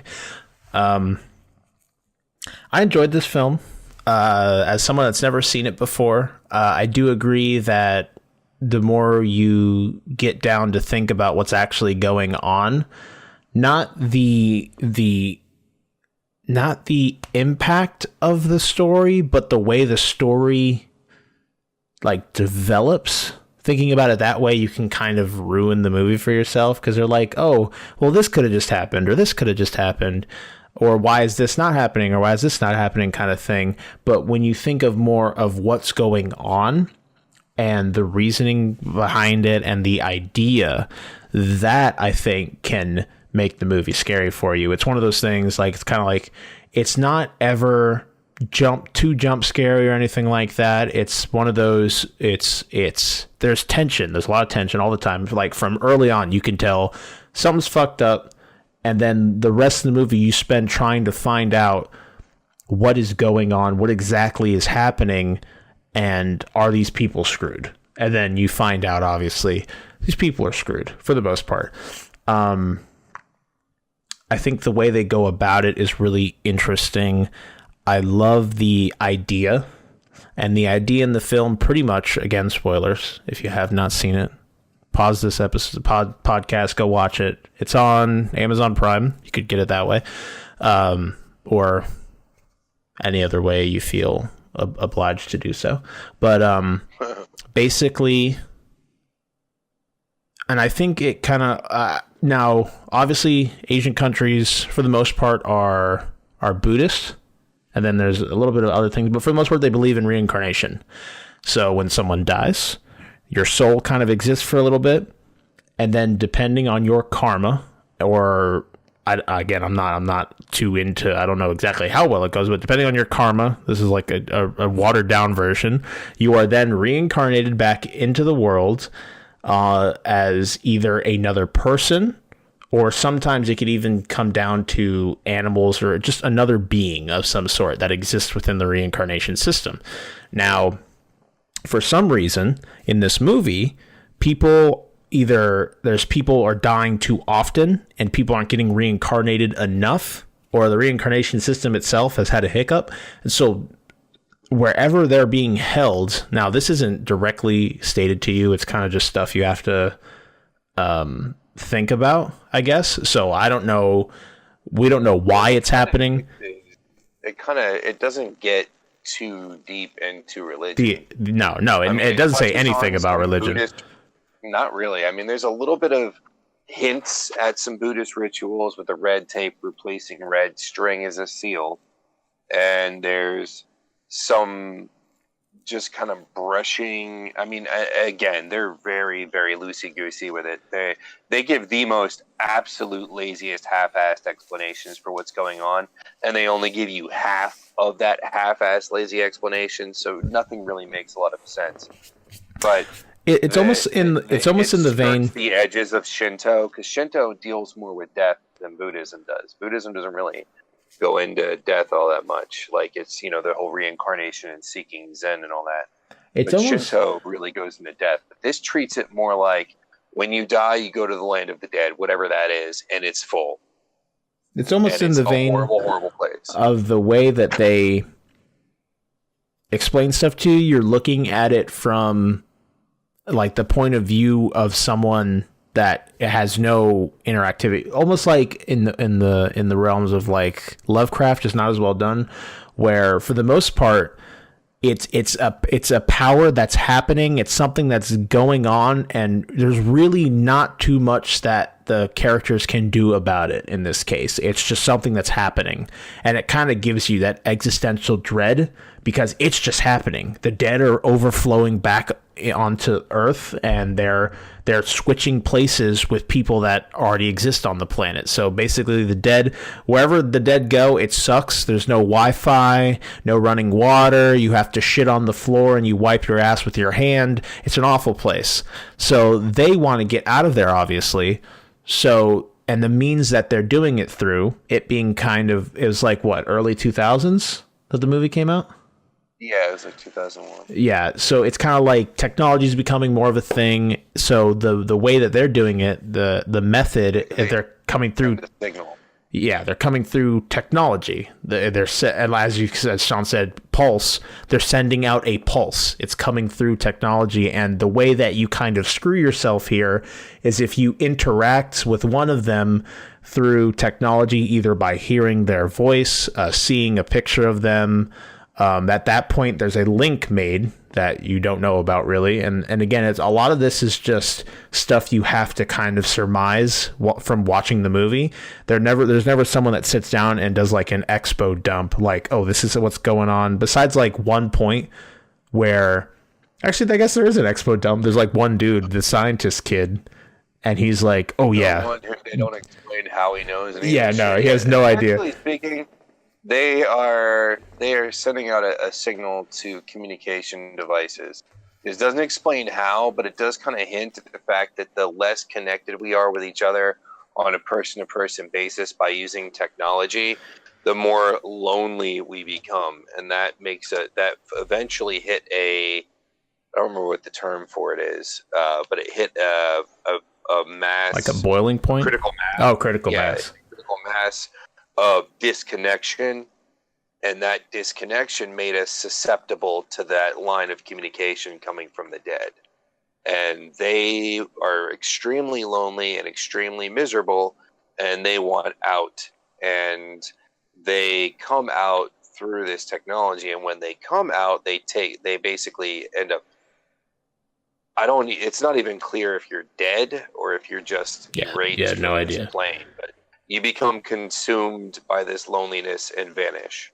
Kill yourself, at least by all outward appearances, or you just vanish in a black mist. You just kind of disappear into a smear on the wall or floor or what have you, and you're gone. And then people may hear you mumbling about how lonely you are and how you just need somebody or some bullshit. It's extremely vague. It's not even clear if once you're taken, if you become a part of the problem. But they do have people viewing webcams and shit, and they see those who have been taken pacing around in the rooms that they're trapped in, so to speak. Again, it's best if viewed where you don't think about it too heavily and just enjoy the creepiness. Yeah. And I think it depends what you're thinking about too, because if you think about the idea, what they're trying to push here, it's not even with the idea with technology that we become more disconnected depending on how we interact with each other. It creates kind of cheaper connections amongst one another because we're not in person doing it. But if you think more of the idea of the death, thinking that, and in the way this power works in this movie, it has a lot of correlations with just death as a whole. Like, obviously, it's giving the idea that it really comes down to what you believe, what you think of the afterlife. But for someone that, I guess, doesn't have a certain perspective of the afterlife, like an atheist or something along those lines, death is it. You're dead. You're gone. You just no longer exist. And that it kind of works with that a lot. It even talks about it where, I mean, they do exist, but they're in a realm that there's nothing. There's literally nothing, and they toy with the fact that what comes after death. In this case, it's loneliness and separation from everything, complete darkness. And that overarching kind of theme, at least with the power and the way that the problem moves forward and that issue, I think if you think about it, the more you think about it, that can fuck with you. Like, it can really mess you up. Especially being like kind of stepping into the shoes of these characters. You just have a power that's happening. If you've already established a connection with one of the dead, then you're screwed. It's pretty much just going to happen eventually. And it's just the idea, reinforcing the idea that death will come for you no matter what. Eventually you will die. What happens after that is whatever you believe in. But this movie is reinforcing the idea that after that, it's just dark, loneliness, misery, and separation from everything. And that's where that scariness comes in. It's the thinking of that, and kind of gets you to think, well, what do I think is afterlife? What comes what comes for you when you die? Are you eternally separated from everything? Are you gone? Do you just vanish forever? Are you non-existent after that?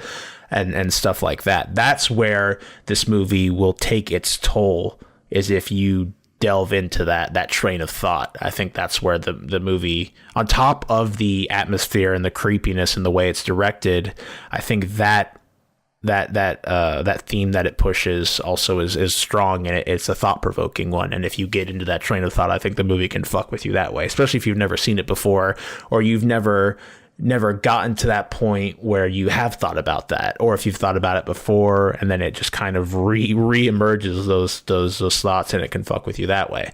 So I think that's why Asian horror is so potent in the first place, is because in general, and again, we're just talking about the ones that don't take a lot of cues from Western horror, because they do that too, just like we take cues from them. But when you're looking at why Asian horror blew up so much over here in the early to mid 2000s, what made those movies scary was a very different thing from what made movies scary here. In general, when you're watching an American horror movie, the scary part is what's going to happen to them. Are they going to die, or are they going to survive? That tends to be the general gist of it.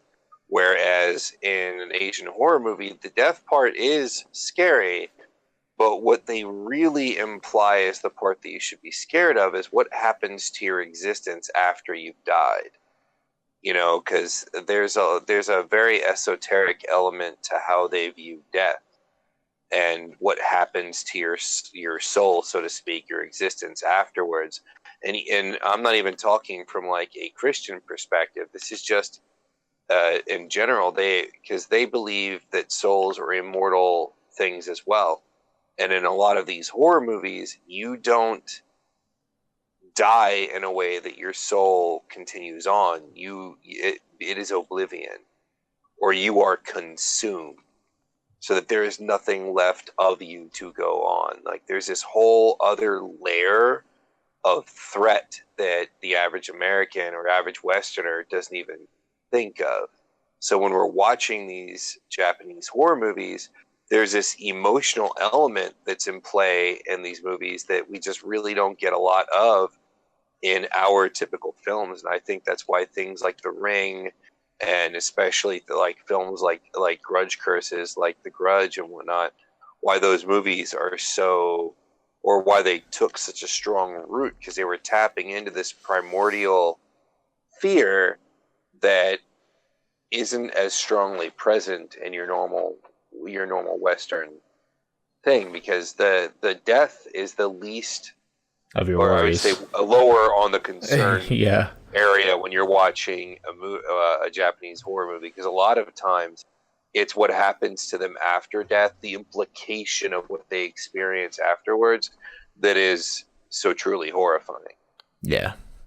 Being chained to something, or having a part of you, the only part of you that is able to live on as a spirit is just the rage and the anguish, things of that nature.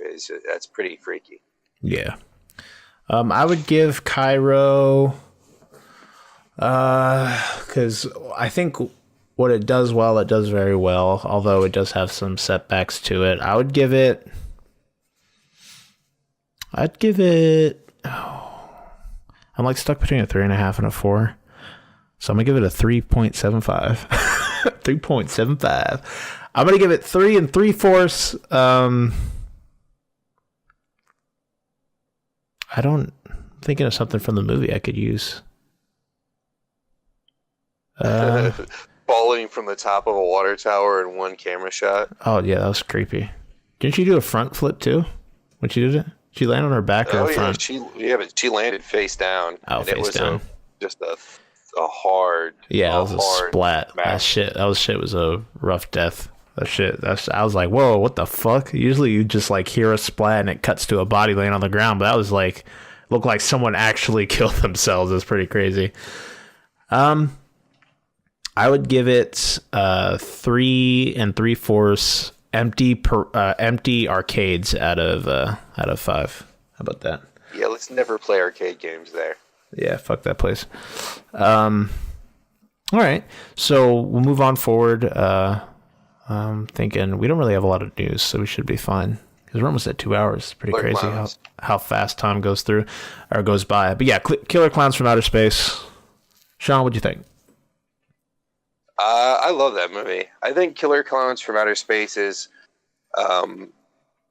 perfect, stupid, awesomely good fun. Like, there's nothing about that movie that you really can't get around. Maybe in the very, very beginning, when the college students are all parking and making out, you could sit there and complain about some of the acting lines. But outside of that, like, I really just have always had a deep amount of fun with that movie, and that's all it wants to do is give you a fun, silly time and throw in a little bit of horror-ish kind of stuff. So I think that it's the absolute most fun you're ever going to have with a killer clown concept. And I think it is an absolute must-watch for anyone who just enjoys fun movies. Like, I really don't have any downsides to that film. Okay. I don't think it's perfect by any means. It doesn't really enrich your life any. You know, like, I mean, I get a lot more depth even out of something like The Matrix, but in terms of just absolute fun, that movie is key. It is a must-watch for anyone who likes to have fun with movies. All right, and period. then And in terms of spoilers, the name says it all. You don't even. I mean, it's Killer Clowns from Outer Space. They show up and they kill people for sport, in terms of entertainment and for food. And they have a shitload of fun doing it, and you will have a shitload of fun watching them do it. That's it. Your review, how many stars or whatever you give it? Oh yeah, I give it. I give that movie 4.5 popcorn guns out of 5. Nice, bro. I would agree. I mean, I enjoyed this movie a lot. It'd be my first time seeing it. It was my first time watching it. And overall, it was very fun. It was very creative, I think, of pushing the clown motif onto to its absolute limits. Oh yeah, onto murderous alien monsters and making it creative at the same time. Again, with the popcorn gun, with the cotton candy cocoons, literally like cotton candy Capri Sun juice boxes filled with blood, and just everything about it with the way that the clowns were. Overall, the special effects were good. They were never too over the top to the point where it looked bad. Like, overall, it all looked fine. The animatronics and the faces in some scenes were a little dated, but I can't really fault the film for that because it's an older film. For the most part, I think everything worked very well. I thought the pacing was pretty good. You get right into the action, which is what this movie needs, and then just staying in the action and having the clowns on screen as much as possible, because that's like what everyone's there for. It's in the fucking title. I think overall the movement, the arc, the way that they solve the problem, the weakness of the clowns, everything about it, it just screams a fun movie, something you sit down, watch with a bunch of friends and everyone, and eating, laughing, enjoying just the movie and its silliness as a whole. And I think what it sets out to do, it does very well. I didn't really have any issues with it. I'm not looking for anything deep in a movie like this. And I think with what it set out to do, it did pretty much perfectly. I didn't have any issues with it. So overall, I enjoyed it a lot, obviously. As you can tell, I liked it a lot. I think that if you like clowns, if you like 80s movies, because it's just something that you need to watch, as Shawn said. If you have not seen it, something you need to watch, something you need to sit down with a bunch of people and just have like a good night watching a movie together. I think it'd be really fun. So I would give this movie, as I said before, I'd give this movie, give it,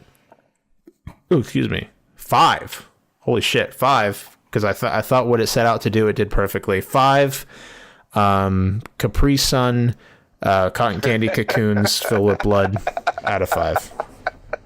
So that was the end of Spooktober with the Thought Patrol podcast. We will be returning with movies in December for 31 days with the Thought Patrol podcast. Christmas films. If you guys want to help us here, we're going to be introducing something else as well where you guys can send us films. I will be making a Discord, and we will decide, or I'll be making a new tab in Discord, or you can do it on Twitter, email. All these options will be below in the description. You can send us films that you would like us to watch. We'll debate over the ones that get sent in, and then we'll pick a few and mix them in with the movies that we will also be watching every week. So it's going to be exciting. Did we watch Elf last year? We did not watch Elf last year. We got to make that a definite. Granted, everyone's seen it, but we got to watch Elf. I love that movie. So if you have a Christmas movie that's special to you in one way or another, we are introducing this for the first time. So I think it'll be fun to get you guys to have a bit more of interactivity with these movies as well. Something that you guys have seen that we might have not seen, although I doubt it, that you just want to get everyone talking about for a week. I think it'd be pretty cool. So definitely I'll be adding, once this episode goes live, if you check Discord, if you do use Discord, there will be a tab there for submissions for that. There's also just a feedback section in Discord. I might just use that. So if you go to the feedback section in Discord, say, hey, this is the movie I want us to watch for 31 Days Thought Patrol podcast, or you go on Twitter, add us there at Thought Patrol PD, do email thoughtpatrolcast@gmail.com, Facebook, any of those ways, just hit me up, let me know, I'll add it to the list, and then we'll work on getting it into the movies that we watch. So, you know what I realized about Christmas movies? Like, there was a statement that I made, and I was watching a YouTube video, and they by a major producer, not even a private content guy, and they said the same exact thing, and they said that it was like 101 facts about the movie Elf, and they mentioned that Elf is the last modern Christmas classic. Like, there hasn't been there's been plenty of Christmas movies that come out every year, and even more that are like independently produced or TV movies or straight to video, and they're all garbage. So so few. Dude, there's a whole genre. Classic. There's a whole genre of shitty Christmas movies, and they all belong to Hallmark. And it's so weird because they're all the exact same fucking thing. They all follow the same exact story beats. And people will eat those things up like fucking candy just because it kind of has the Christmas spirit there. But it is weird that we haven't really had a lot of like Christmas movies that have made a huge impact on the community, stuff like Elf or stuff like that. I don't know. It is weird, but it seems like Elf came out just a few years ago, but in reality, it was like 15 Elf or something like that. It was like 2005 or 2006. Yeah, I think so. Maybe 07. 2003. It came out the same year that Bad Santa came out. 2003, bro. Yeah. Like, it's.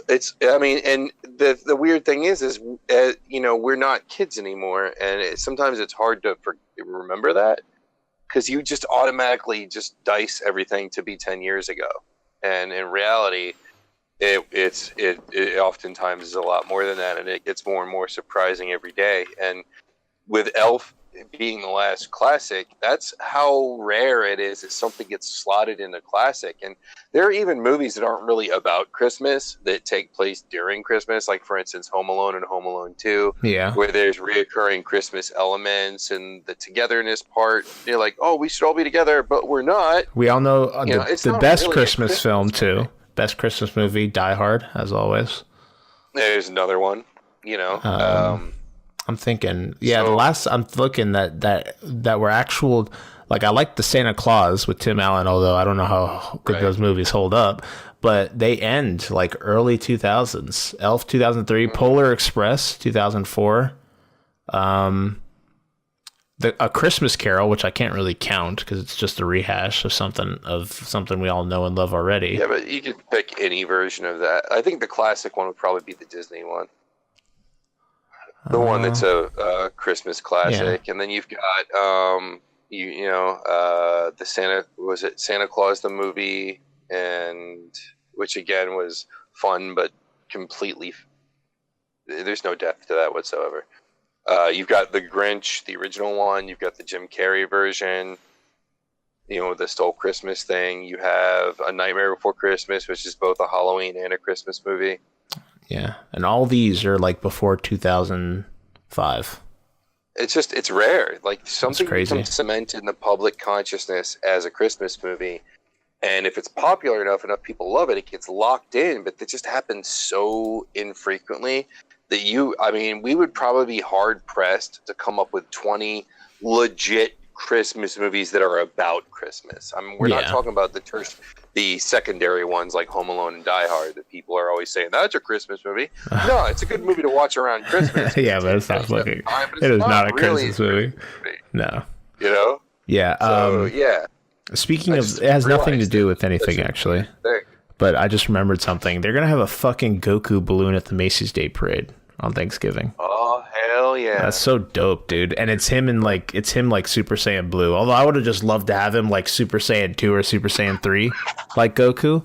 But I didn't make the balloon. But I think that'd be dope as shit. My favorite Goku is just standard orange jumpsuit, black hair Goku. That's my favorite Goku. Yeah, the one that when you look at him, like from both sides, his hair looks retarded both ways. That Goku. Yeah, I love him. Yeah. I don't know. Like I once we started changing colors and shit, I didn't really give a fuck about Dragon Ball at that point. But I really like Super Saiyan 3 Goku. I think he looks badass with his hair long and spiky. He looks like a hedgehog. And then I like Kaioken Goku because it's not just Black Goku, but I think he looks cool with like the red aura around him. But yeah, that and Super Saiyan 3 Goku. Man, I haven't watched Dragon Ball so long. Honestly, I like the characters a lot more than the show.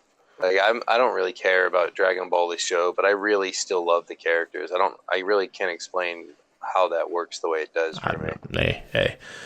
All right, so that's that. We're going to move into what to look for. We're going to push through these next two segments because there's not a lot really going on here. We'll get into our main topic. So we get a few games coming out. Battlefield 5, Everyone Collectively Boo, is coming out on PS4, Xbox One, and PC November 20th. Warframe is dropping on the Switch on November 20th, and a game called Wreckfest is coming to PS4, Xbox One, November 20th. So that's all for this week coming up, which will be literally the day that you guys are listening to this podcast, or whenever I guess the day it comes out actually. But not really too interested in all this. I'm still knee deep in fucking Pokemon and Fallout 76. So at this point, until I burn myself out on those, I think my next step would be trying to finish Red Dead. We'll see what happens. Maybe once the story starts to pick up, I'll be a little bit more involved with it. And then eventually resubscribing to Final Fantasy once everything dies back down, because the next thing coming up is Smash, and I will not be playing that like straight just Smash, because I just can't. I don't know. Some with like fighting games, I can't just play a fighting game. It has to be like kind of like a side project that I delve in a few hours a day. And besides that, we have one thing revolving Pokemon Let's Go. It's an article. Not much else has really happened this week. A lot of what people have been talking about is getting prepped for Black Friday, getting prepped for Thanksgiving, and then shitting on Fallout 76. So, so that's been about the extent of people's weeks. But for Pokemon Let's Go, there is an element in the game where you can connect your cell phone for Pokemon Go and send Pokemon between Pokemon Let's Go and Pokemon Go. Problem there is there's been some issues going on that Nintendo and some other people in the community have realized that to be careful with interrupting the process. So a few things have basically happened where it's possible to lose your Pokemon. Bruce, you disgusting fuck. This man eating his ass on my bed. As always, though, that's just how it is. That's what Bruce does, eats his ass on my bed. So basically, to just be careful if you are transferring your... This is literally the only thing I could find that happened this last week that was somewhat related. You almost sound like sad. You're like, I'm sorry, guys. Yeah, I tried. I fucking tried. Yeah, so basically, if you are going to send your Pokemon over, be careful. When you decide to start moving them, don't hit any of the face buttons on the Switch. Don't hit the home button. Don't turn off Bluetooth. Just let it sit there, complete its thing, get your Pokemon over. I don't have the game, so I'm not going to be moving anything over, but if you did somehow mess up the issue, Nintendo has advised that you turn off the Pokemon Go app and reinstall it, and it should be able to resume the transfer again. So just be careful out there. Don't want to be losing any of your Pokemon, especially if they have a higher CP. I don't even know how the fuck that works in regards to the game, because obviously they don't want you transferring an OP-ass Pokemon into the game when you're like not even at the first gym. So they probably have some kind of CP limit. And then the more badges you get, you can have higher CP Pokemon that you can actually access. The same way they managed trading before. So that's that. That's about it. Nintendo telling you don't do anything stupid with your Pokemon. They're important. Because if you lose them, they go into the abyss and they basically fall into oblivion and they sit there sad for the rest of eternity. So keep that in mind. Your little fucking Eevee or Pikachu or whatever that you're sending over. But with all that out of the way, we're going to get to our main topic. As we said before, is corporate greed okay? Now, obviously, a lot of people will come to say no, but we have a few things here that have changed, obviously, over the last 10 to 20 years with video games that I'm going to play devil's advocate a little bit here and saying that maybe a little bit of corporate greed is okay. But we're going to explain what we think. I'm going to explain a little bit further what I mean by that, and then we'll talk about it a little bit. Destiny was the main idea because it has been such back and forth with this, and it has had issues with corporate greed. But you can see it anywhere. Even Red Dead 2 has things like this, and corporate greed can, in my opinion, spans through a lot of things. Locking content to $100 version of games, anything along the lines of microtransactions. Usually a lot of people see as corporate greed, but we'll go ahead and talk a little bit about that. So Shawn, first, I know you talked a little bit about it before with Destiny 2. Give the full example what you were talking about. I don't know if you fully explained what they were doing, the story that actually went around about it, and then we'll go into a little bit of what I had looked up, and we'll move forward. So Shawn, what was the exact reason you stopped playing Destiny, the exact action that either Bungie or Activision, we don't really know. I'm leaning more towards Activision, because usually that's ends up what it's being is publishers kind of fuck the developers over. That's not always the case. There's obviously outliers, but it usually ends up being that when things like that comes out. But I see them both as being synonymous at this point.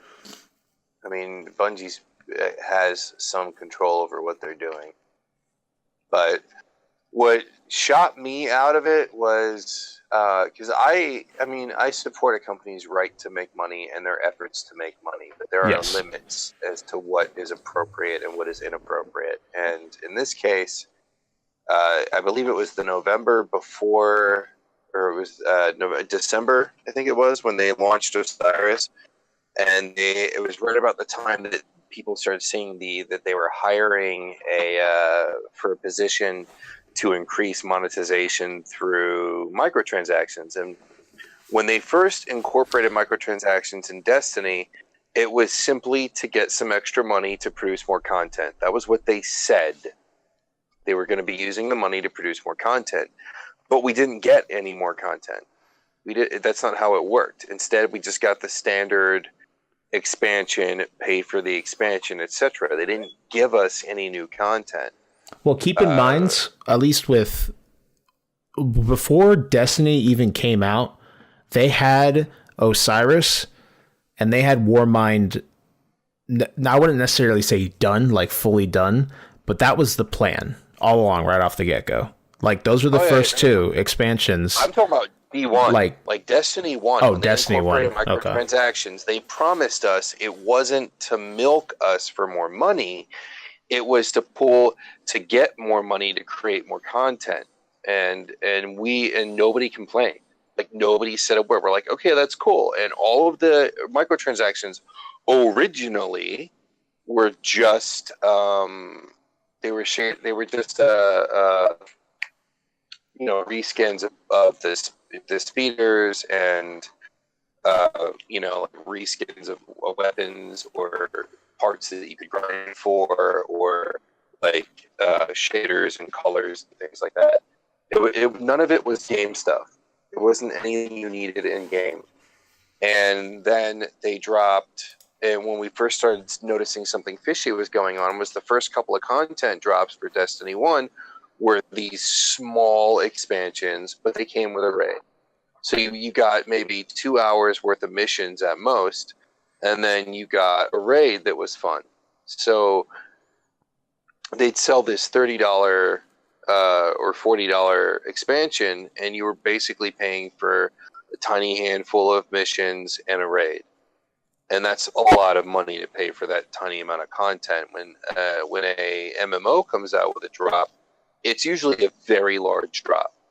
And the subscription-based ones give you little drops in between for free. Just because, well, not for free, but because you're already paying the subscription, you get those, and then you have to buy your expansion. Yeah, but a lot of the Destiny, times you pay for every expansion. You pay a full price for every expansion, but you get these tiny expansions. So we got 2 tiny expansions or 3 tiny expansions, and then they brought this really big expansion, and they fixed a bunch of the stuff that we complained about. They didn't give us our story.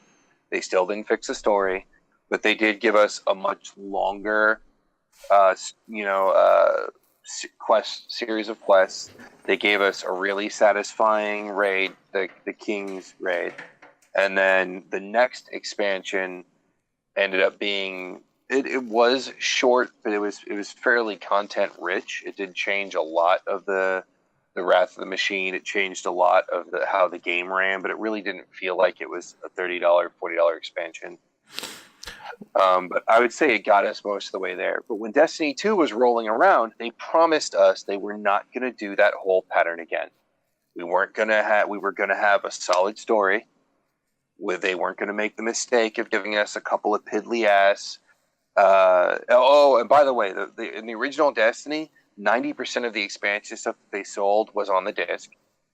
And it had all been planned out from jump to Oh yeah, no, and there was very minor amounts of adjustments and course corrections and patching and thing. Yeah, that stuff was done as they found out, but the basic release schedule, when things were coming out, what they were going to contain, that was all plotted from the beginning. No, yeah, one thing I always thought with the argument like subscription versus expansions is that if you think about it.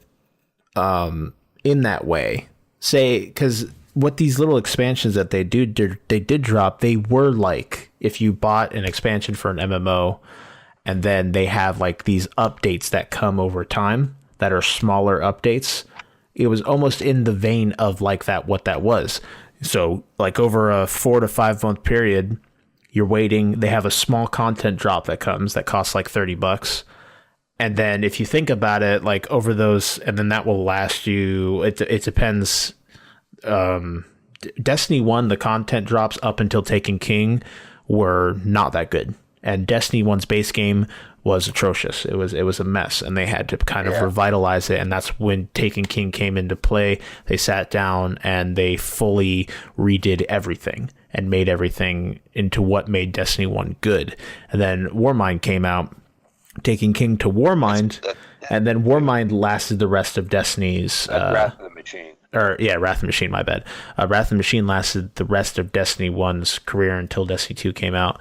And bear in mind, a good chunk of that was already programmed and already ready to go. There's a lot of polishing shit that they did afterwards, but it was already done. Yeah. Now, I am not upset that they already had that shit done if what was on disc on launch day was a complete experience, but it was not. Yeah, not for original Destiny, no. Yeah, those next 2 drops did not complete that experience. Now, I will say that I believe that on Destiny 2, what you got on disc was a complete experience. It was just too short. And there wasn't enough to carry you through afterwards until the next expansion. But I will say the one thing they got right on Destiny 2 was they did give you a fairly decent story start to finish. You had a definitive beginning, a definitive end. The arc carried a certain distance, and it opened up certain possibilities and explained the way the world changed. Was the writing good? No. You're like, oh, the Guardians lost the power. This is big, motivation. All right, this is going to be really interesting. And then 2 missions later, you've got it back. So that really didn't mean dog shit. But they did the same thing with Destiny 2 that they did with Destiny 1. They had a good chunk of a very decently sized chunk of what they were going to be releasing for their expansions, either already done, plotted out, or on the disc. A huge chunk of it was just already done, and they were just waiting to release it. And then when it came time for that first content drop to happen, it was minuscule. Like, I ran through the entire Osiris campaign in, I think, 45 minutes or something like that, or a half an hour. And it was a $30 content drop. And I ran through the entire thing in, by the time I got home from work, I had run through it by the time I was able to get a hold of somebody online to talk to about it. Like, I was done already. Mm-hmm. And then the additional content afterwards took me a couple of extra hours to clear most of it and make the weapons I wanted, farm this, and get this little tiny secret. But when they did that first content drop for Osiris, they also did something else. They decided that they wanted us to be buying more loot boxes. They weren't getting enough money from the players like they wanted. They weren't meeting their sales, their income expectations.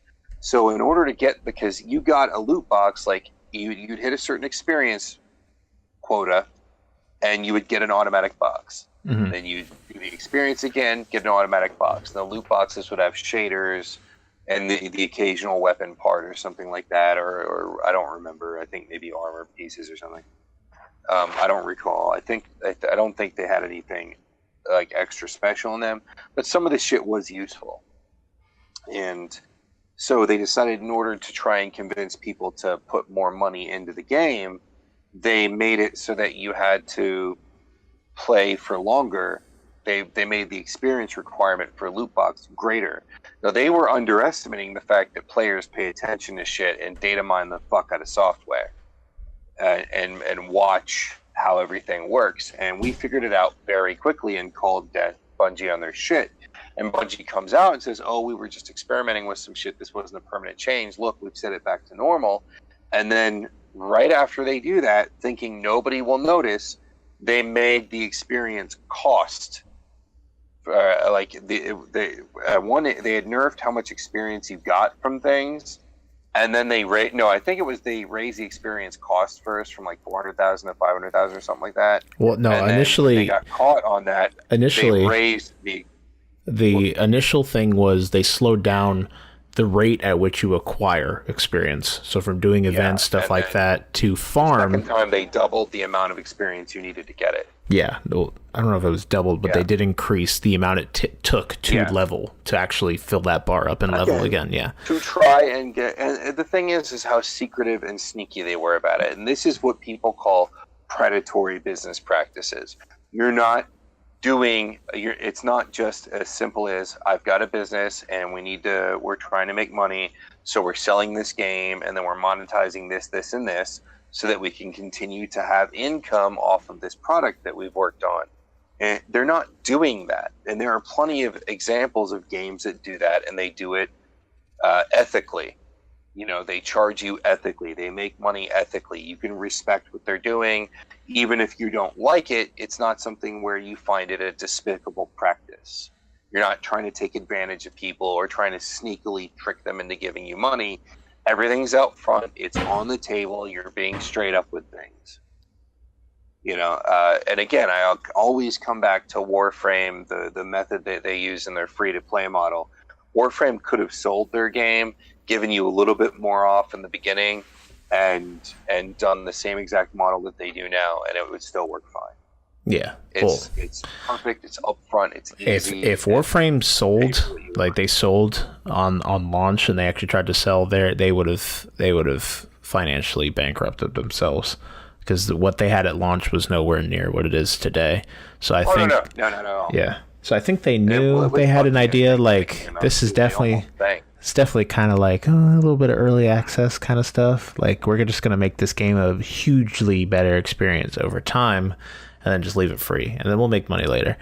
Which is, again, there's nothing wrong with that. Worked. Yeah, it did, and they're one of the best. It's always been honest. It's never been sneaky. They've never nerfed this to trick you into doing that.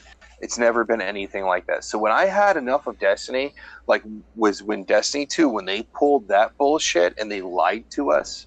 Bungie has a history of saying we're listening to your feedback, and they never have. They have a history of lying to us. They have a history of telling us they're not going to do something, and then they directly turn around and do that. And you know what? We get enough of that from politicians. We get enough of that from our presidents. We don't want that from our video games. I gave you money. I trusted you a second time. You said you weren't going to fucking put a huge chunk of it on the disc and then make us pay for it later. You said you weren't going to design it all and hold shit back and make us pay for it later. You said that you were going to give us a comprehensive story. You said you were going to have more in-game content to keep us playing in between stretches. You said you were going to give us full featured expansion drops each and every time. And instead, you did the same exact thing down to the letter that you did last time. And you can't sit there and say, oh, well, we had a whole new crew, and oh, well, we had to do this. No, there's no excuse. None. There is zero excuses. You and Activision pushed it out the door, did the same exact thing that worked last time, because we kept giving you money last time. And this time I said no. Because if I step in and I continue giving them money, and other players do the same exact thing, if they fix it like they did last time with the King expansion, if they do that with Forsaken, and they fix it enough and everybody comes back, there's no incentive to carry themselves ethically and forthrightly and to be honest with their gaming fans, with the people who give them their money.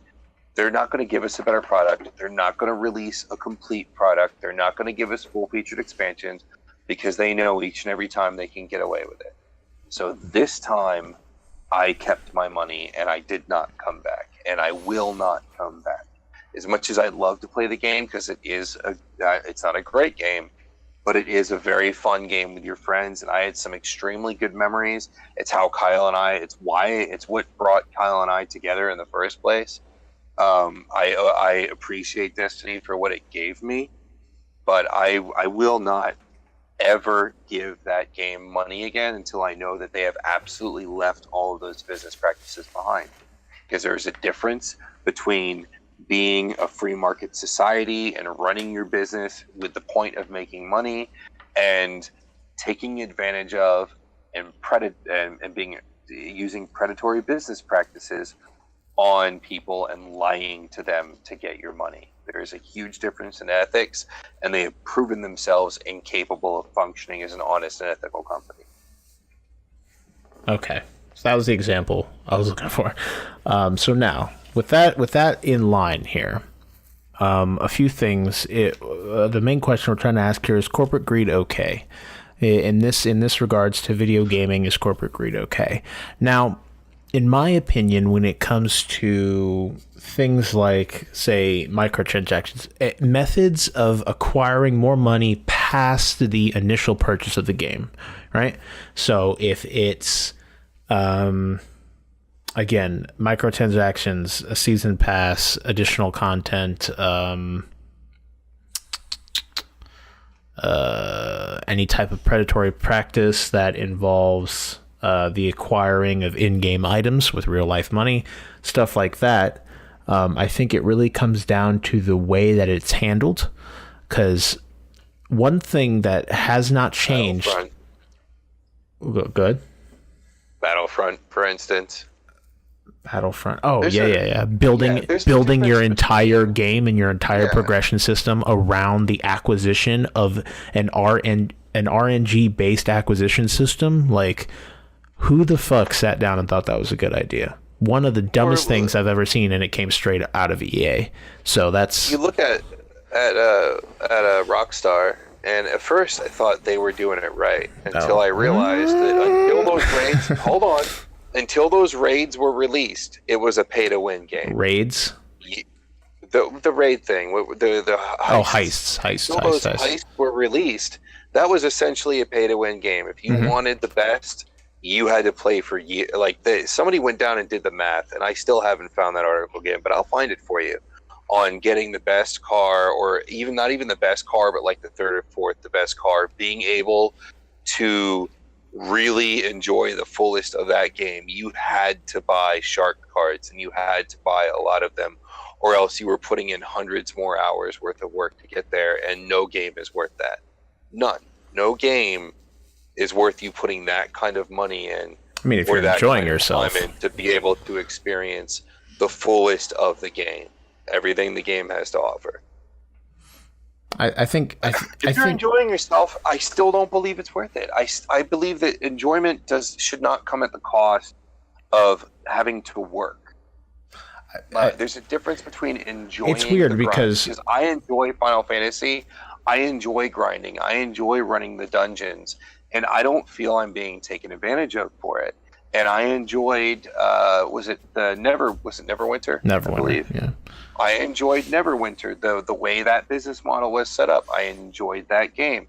And because it is possible to get the other mounts, it is possible to get the equipments and things like that, all that stuff. It is possible to get those. It doesn't take hundreds and hundreds of hours to do it, but you do have to put in the work. And I didn't mind doing that. I didn't mind doing it with Warframe. At most, to get like a full set of a rare Warframe, you might put in like 6 or 8 or 10 hours. At a worst case scenario. It depends on the frame, because some of those frames were a pain in the ass to get. Unless it was part of a promotion, you were forma farming and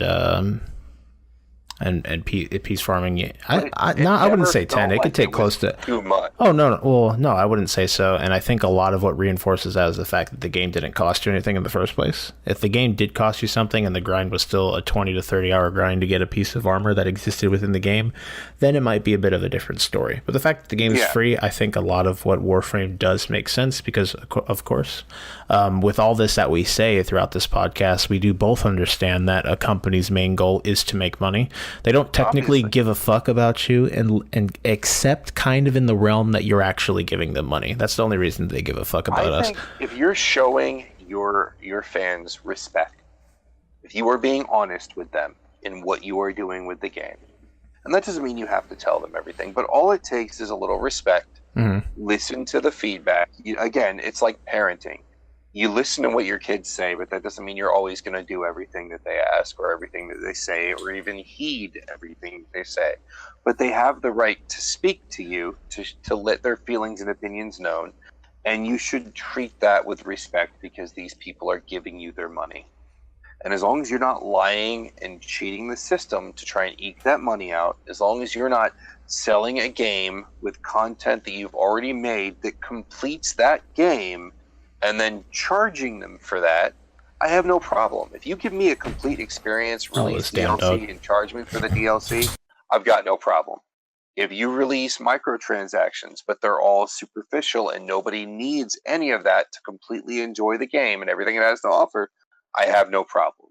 But when you start gating stuff behind money, when you start doing a pay to win like Battlefront and like GTA Online was during the early years, when you start doing that kind of shit, that's when I fucking have a problem. When you pull a Bungie or a fucking a Battlefront, I've got a problem. There was a game, I don't remember which one it was that I bought, but I didn't open it, and I brought it home, and I found out before I opened it that you got 3/4 of the game, and the actual ending chapters of the game were DLC, and I took that shit right back. I don't even remember what it was. Didn't Metal Gear do that? Metal Gear Solid did that or some shit? It might have been one of the Metal Gears. I know they did it with Castlevania too, but I had already opened it by then. I was so pissed. You actually don't get the story. The last chapter of the story where he becomes Dracula and shit, it's all DLC. You had to pay for it. Feels bad. I was so pissed. Like, that should have been on the disc or free. With Spider-Man, you got a complete story start to finish, fully fleshed out before they released that content drop. Yeah. Everything you needed to have a complete experience was on the disc. Mm-hmm. Whether you buy the additional content drop or not, that's up to you. They can charge what they want for it. It should be fair. I believe it should be fair, but even if they rip you off on the cost as long as they're honest as to how many hours of gameplay it is. They tell you, hey, this is only 4 hours, but you're paying $40 for it. They let you know they were straight up. Is it stupid? Yes. Are they being assholes? Yes. But were they honest? Yes. That's not a predatory practice. That's being greedy. That's okay. It's when it gets predatory and deceptive that there's a fucking problem. Yeah, which is one of the main reasons I have issues with loot boxes. Even though you're not forced to buy them, I do think that for some people, especially people with addictive personalities, that they can kind of hinge on that part of their personality that would kind of, again, lean into the thing that I do believe that to a degree, loot boxes are gambling. Everyone said that, and everyone hasn't said that. Yeah, the same way that the cell phone games are. You get that release, that chemical release in your brain that makes you feel good every time you win a couple of battles and get a box. I get a legendary waifu in my Battleship game. Hell yeah, bro. It plays off of how the human brain works, and that I have a problem with, because that is predatory. People do not have control over what releases positive feeling chemicals in their brain, and you are custom designing something that will trigger all the right buttons so that they will feel compelled to spend money. And whereas they have some responsibility in that, you can easily design a game that does not take advantage of how a brain works. Like, that is no different to me than that subliminal advertising they used to do in movies back in the day, where they'd show one frame of popcorn like every 100 frames, and people were constantly going and buying popcorn. That is the same exact thing that Candy Crush does. It plays on how the brain works and how people respond to stimulus. Only with Candy Crush, it's legal, and with the movie theater thing, it was proven illegal. And that's where I start to grump. So why would we see stuff like this surmount? A few of the reasons. Well, besides number one being that a company it's their main goal is to make money. Obviously, that's what a lot of people's main goal is: make some money, make something for themselves. But let's talk a little bit about inflation here and the rise of the cost of creating games. Now, another thing here is that in tandem with this element, that I'm not using this as an excuse for people to implement predatory practices in gaming. I'm mainly providing an aside to kind of show why we might see something like microtransactions in your next favorite Sonic game or whatever the fuck. So in 1990, an NES game would cost you around $50. That's in that time. To count for inflation to today, that would probably run you along the lines of $90 to $100, closer to about $100. And I paid $59.99 for games. They were $60 just like they are now. Some of them were $50. As far as what I see, but I definitely paid more than that. There were some games, like there was a game on Genesis that was released and it was $100. It was an RPG. Like a Final Fantasy VI level RPG. I don't remember what it was called right now, but it was based off of an anime, and that game was $100. So they were outliers. Anyway, continue. Sorry. Okay, not a problem. So again, averages, as Shawn points out.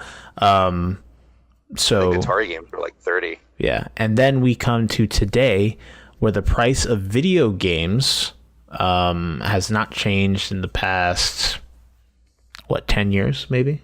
They've been about $60 for 10 years, I think, in like early 2000s. They've been $60 since Nintendo 64 days. No, not even. 64 games, some were 60, but some of them also cost 70 or 80. Yeah, I know some of them were $70. They were on average like about at least $5 to $10 more than other games of competitive consoles, but PS1 games were 60. Yeah, but again, if you surmount for inflation today, that'd be if a game today would cost you about $100, which some games do, depending on what you buy. But so there's that, and we have seen games stay about the same price for about 10 to 15 years, depending around there. at least with their initial release, not accounting for inflation. And for all intents and purposes, they've been about the same price since the 8-bit, 16-bit days. And initially, yes, but I'm saying if you were to count for inflation, that would not be the case, right? $50 back then is not $50 today. It's completely different. That's what I'm trying to say. So if you spend $50 in the 80s, that's like the equivalent of spending close to 80 to 100 today. That's what I'm trying to say. Bear in mind, how much you make has gone up as well.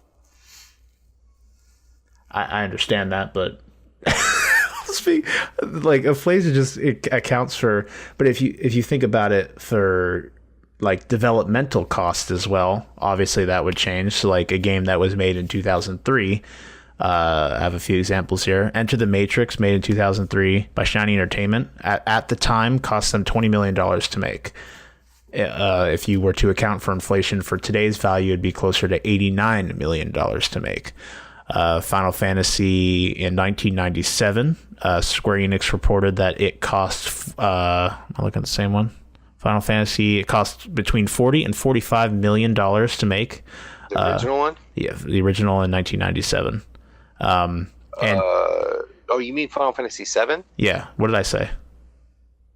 Just Final Fantasy. I remember I meant 7. I have the actual promotional video cassette as a collector's item, and they listed how much it cost then, and it was a lot. It was millions. It's like $4 million or something like that. It was for the OG Final Fantasy? Final Fantasy 7. Oh, Final Fantasy 7. What I have reported here is $45 million, and that is coming from both Polygon and OneUp.com, which are working on Square Enix reported sales. So something along those lines. I'm looking at a fucking Wikipedia article. Into effect, like advertising and shit. And then again, that no, that's pre-advertising. Advertising taken into effect is 80 to 145 million. And then with inflation, that comes out to 122 to 221 million. They might have been telling you for inflation, like accounting inflation in the telling. Or wait, I don't know. That's for Final Fantasy 7 though. I don't remember. I know that it said it was a lot, but I don't remember it being anywhere near to like hundreds of millions. Yeah. On the video cassette. Grand Theft Auto 5 original development cost was 137 million. Total cost ended up being $265 million. And with inflation, even though that game was not too long ago, it's $278 million. So games are expensive to make. One of the most expensive games made ended up being, well, not accounting for what we're going to talk about now, but we had Call of Duty Modern Warfare 2 ranked up about $250 million. Which accounting for inflation comes up to $285 million. So $285 million to create a game. Now, one interesting thing is there's been a rise in the gaming circle as a whole, obviously compared to things like the Nintendo 64. Actually, I didn't actually write this number like a retard. So I'm going to have to Google it on spot. Like the Nintendo 64 had sold... How many units did the Nintendo 64 sold? Nintendo 64 had sold 32 million units compared to the PS4, which is today I think is getting close to 100 million, if not has already passed 100 million units. Let me see. PlayStation 4, we're almost at 90 million units for the PlayStation 4, right? So you're sitting along the line of an increase in sales, or an increase in developmental cost, as well as an increase in the people buying games. But I think that when it comes down to overall developmental costs plus marketing on top of that, games are expensive to make.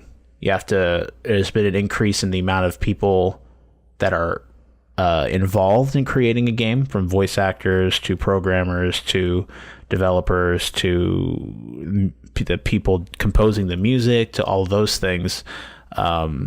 As well as video games also being made in engine, becoming easier to create over time. You're not constantly developing brand new assets. Look at Call of Duty, used the same death animation for 8 years.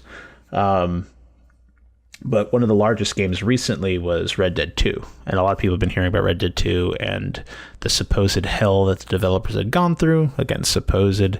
And that game had run them up about $265 million. Now, in order to make that money back in developmental costs / marketing, you'd have to sell 4.5 million units around that, and that's only keeping into account the $60 version, and there's like an 80 and a 90, and also the collector's edition as well.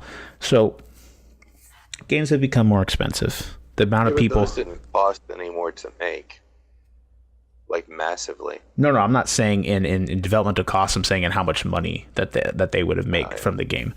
So games are becoming more expensive to make. And then you have the amount of people buying games is also increasing as well. Now, when it comes to how those correlate with each other, I didn't sit here and play Mr. Math Teacher for 45 minutes. So the biggest things I pulled up were just some numbers to kind of give you guys an idea of how the numbers have changed over the years and stuff like that. But I think when it comes down to the time, effort, and amount that go into making games, especially with games today, a lot of the push from developers is either for you can kind of go into two realms. You can either go into longevity, or a lot of people go down into creating a condensed thing that you go through maybe once or twice, but all the focus goes on to making that 1 to 2 playthroughs of that game as good as they can be. If you look into something along the lines of God of War, something along the lines of Spider-Man. So I think with it, a lot of it, they're trying to get the most out of what they create, especially with publishers, because a lot of it is we're going to give you a bunch of money, make something that will return that investment. And a lot of the time you see in a lot of these cases, you have publishers kind of reaching their hand into the pot. Like when you looked at the stuff that happened with WB Montreal and the Lord of the Rings game, the most recent one that came out, and the loot boxes that were included in the game that were in a single player game that allowed you to progress your character faster. And then it comes out that a lot of what had a hand in that had to deal with the publishers. It had to deal with the investors and finding more ways to milk money out of the person playing the game, with it being a single player game, stuff along those lines. Predatory practices such as loot boxes, and the idea of, especially in things that are more focused on longevity, you're only buying the game once. With Overwatch, you're only buying the game once. So I understand entirely. The game is a business, is a service. Yeah. And I understand entirely for people listening in and saying, "Oh, I spent money here and there. I bought a few loot boxes here. Is it really all that bad?" And I'm not saying it is. I think that if you enjoy a game to the point that you're willing to support the creators, if they're like Shawn said, if they are transparent with the community as to what is going on, what you're getting, what's happening, and the practices in themselves are not predatory. They aren't seeking to manipulate. And a lot of issues people have with loot boxes, the fact that, keep in mind that you're not the only person playing this game. There's a large age group, and if you have a kid going on to spend his lunch money or whatever to buy 10 loot boxes, and he's not either more naive to the practices, he only has 1 or 2 games that he gets a year, so a lot of it is, think of it in the realms of that, where it is solely manipulating the reaction that he gets from opening a box, getting legendary, stuff like that. And at that point, that's the same reason they don't let kids into casinos to spend money, because there's something to a point where if you're past a certain age, they expect you to have the responsibility to sit there and combat that urge, even though a lot of people don't. It's it's something that they don't expect from kids, which is why a lot of issues came about with the loot boxes because of the age range that were accessing them. Like one company I think does has an interesting business practice, and I think they do a pretty good job of it, is Epic with Fortnite free game. So it's weird that a lot of the people that we think have good business practices are free to play games. But I think the battle pass, stuff like that, I think they give you the ability to get a lot of content out of the money that you spend. It's a mix of spending the money initially and then taking the time to play the game, actually sit there, play the game. It's not like an instant gratification. It's like, oh, boom, I spent the money, I got the thing. Although they have that as well. With the battle pass, which I think is a really cool idea, you buy the pass and then you have an option to spend the time playing the game, enjoying yourself, and as you do that, you can acquire more stuff for those 10 to 12 weeks or whatever. So in my opinion, when it comes down to it, as we've said a few times already, I think that corporations, obviously with their main goal is to be making money, and this being an endeavor towards that process. God, I fucking suck at talking today. I think that it's okay to have things like microtransactions, methods of them to further make money, further shell money out of people playing their games. I think that that's okay. As long as they sit down, they let you know, like, oh, hey, this is this, or, and it also comes down to the genre. When if it comes down to an FPS game, if you're sitting there and you're providing actual benefits to people that are spending money on the game, you're obviously going to have a hard time keeping that game competitive, and you're going to make the people that don't spend money on the game feel like shit compared to people that do spend money on the game. Things of that like. So I think it comes down it's very like, what's the word I'm trying to think of here? It's very case by case basis with that. But I think overall, we're obviously not going to be seeing these go anywhere. They're going to be here. They're here to stay, especially the amount of money that they're making off of things like this, because they're working. Whether it be predatory or non-predatory, it is making these companies money. I think at the end of the day, the main goal that we brought this up to speak about for a bit, one, we didn't have a topic otherwise. And two... But we did. We always have that. Nah, that's a lie. We think when it comes down to things like this and things that you enjoy, it's always good to take a step back, look back at what you're doing, what you're spending money on, and how it's affecting you as an individual, and compared to how it's affecting the company that you're spending the money for and stuff like that. And I think it's always good. I'm always a big fan of having something that you enjoy, you don't enjoy, or have a set opinion on in one way or another, whether it be positive or negative. I always think it's a good idea to sit down and reflect on that opinion, how you got to it. I hate this dog. Fucking Bruce. I gotta be honest with you, man. Like, if you're talking about inflation, right? Mm-hmm. Like, that was a point you brought up. Like, adjusting for inflation, so they're not making it. Games cost more than they used to. All right, I'll give you that. But the profit they made on the same game should also be considered when you talk about inflation. Like, if you take a game that, I don't know how much they made off of, like Final Fantasy VII, for instance, and how much it cost for them to make that. We could find out. We will find out. Although Final Fantasy VII is weird because there's a lot of post Final Fantasy VII stuff that obviously they made money from the Final Fantasy VII story. Yeah, go ahead. Right. You make money off of Title X on a 7th gen system. It sold 11 million units worldwide. 11 million units. It was sold for $60 a pop. They made, who knows, $50 on each one or something. The store might have made $5 or $10 off each one. Who knows? But the point is they turned a profit, right? And that game was complete. All the DLC already included. No microtransactions, because you had the ability to have everything as long as you went in the proper dungeon or did the proper quests, etc., etc. You release Final Fantasy 15 now. They sell for $60. They make their profit. If you adjust cost for profit, they're still making money both ways. They were making enough money to get by before. They're making enough money to get by now. All they've done is figure out how to make even more money, just not giving you everything. Fighting games, for instance. They released a fighting game, all of the characters were in the game. Mm-hmm. Now they release the same fighting game. They take 20 of the characters and you have to buy them. The rest of them you get with the fighting game.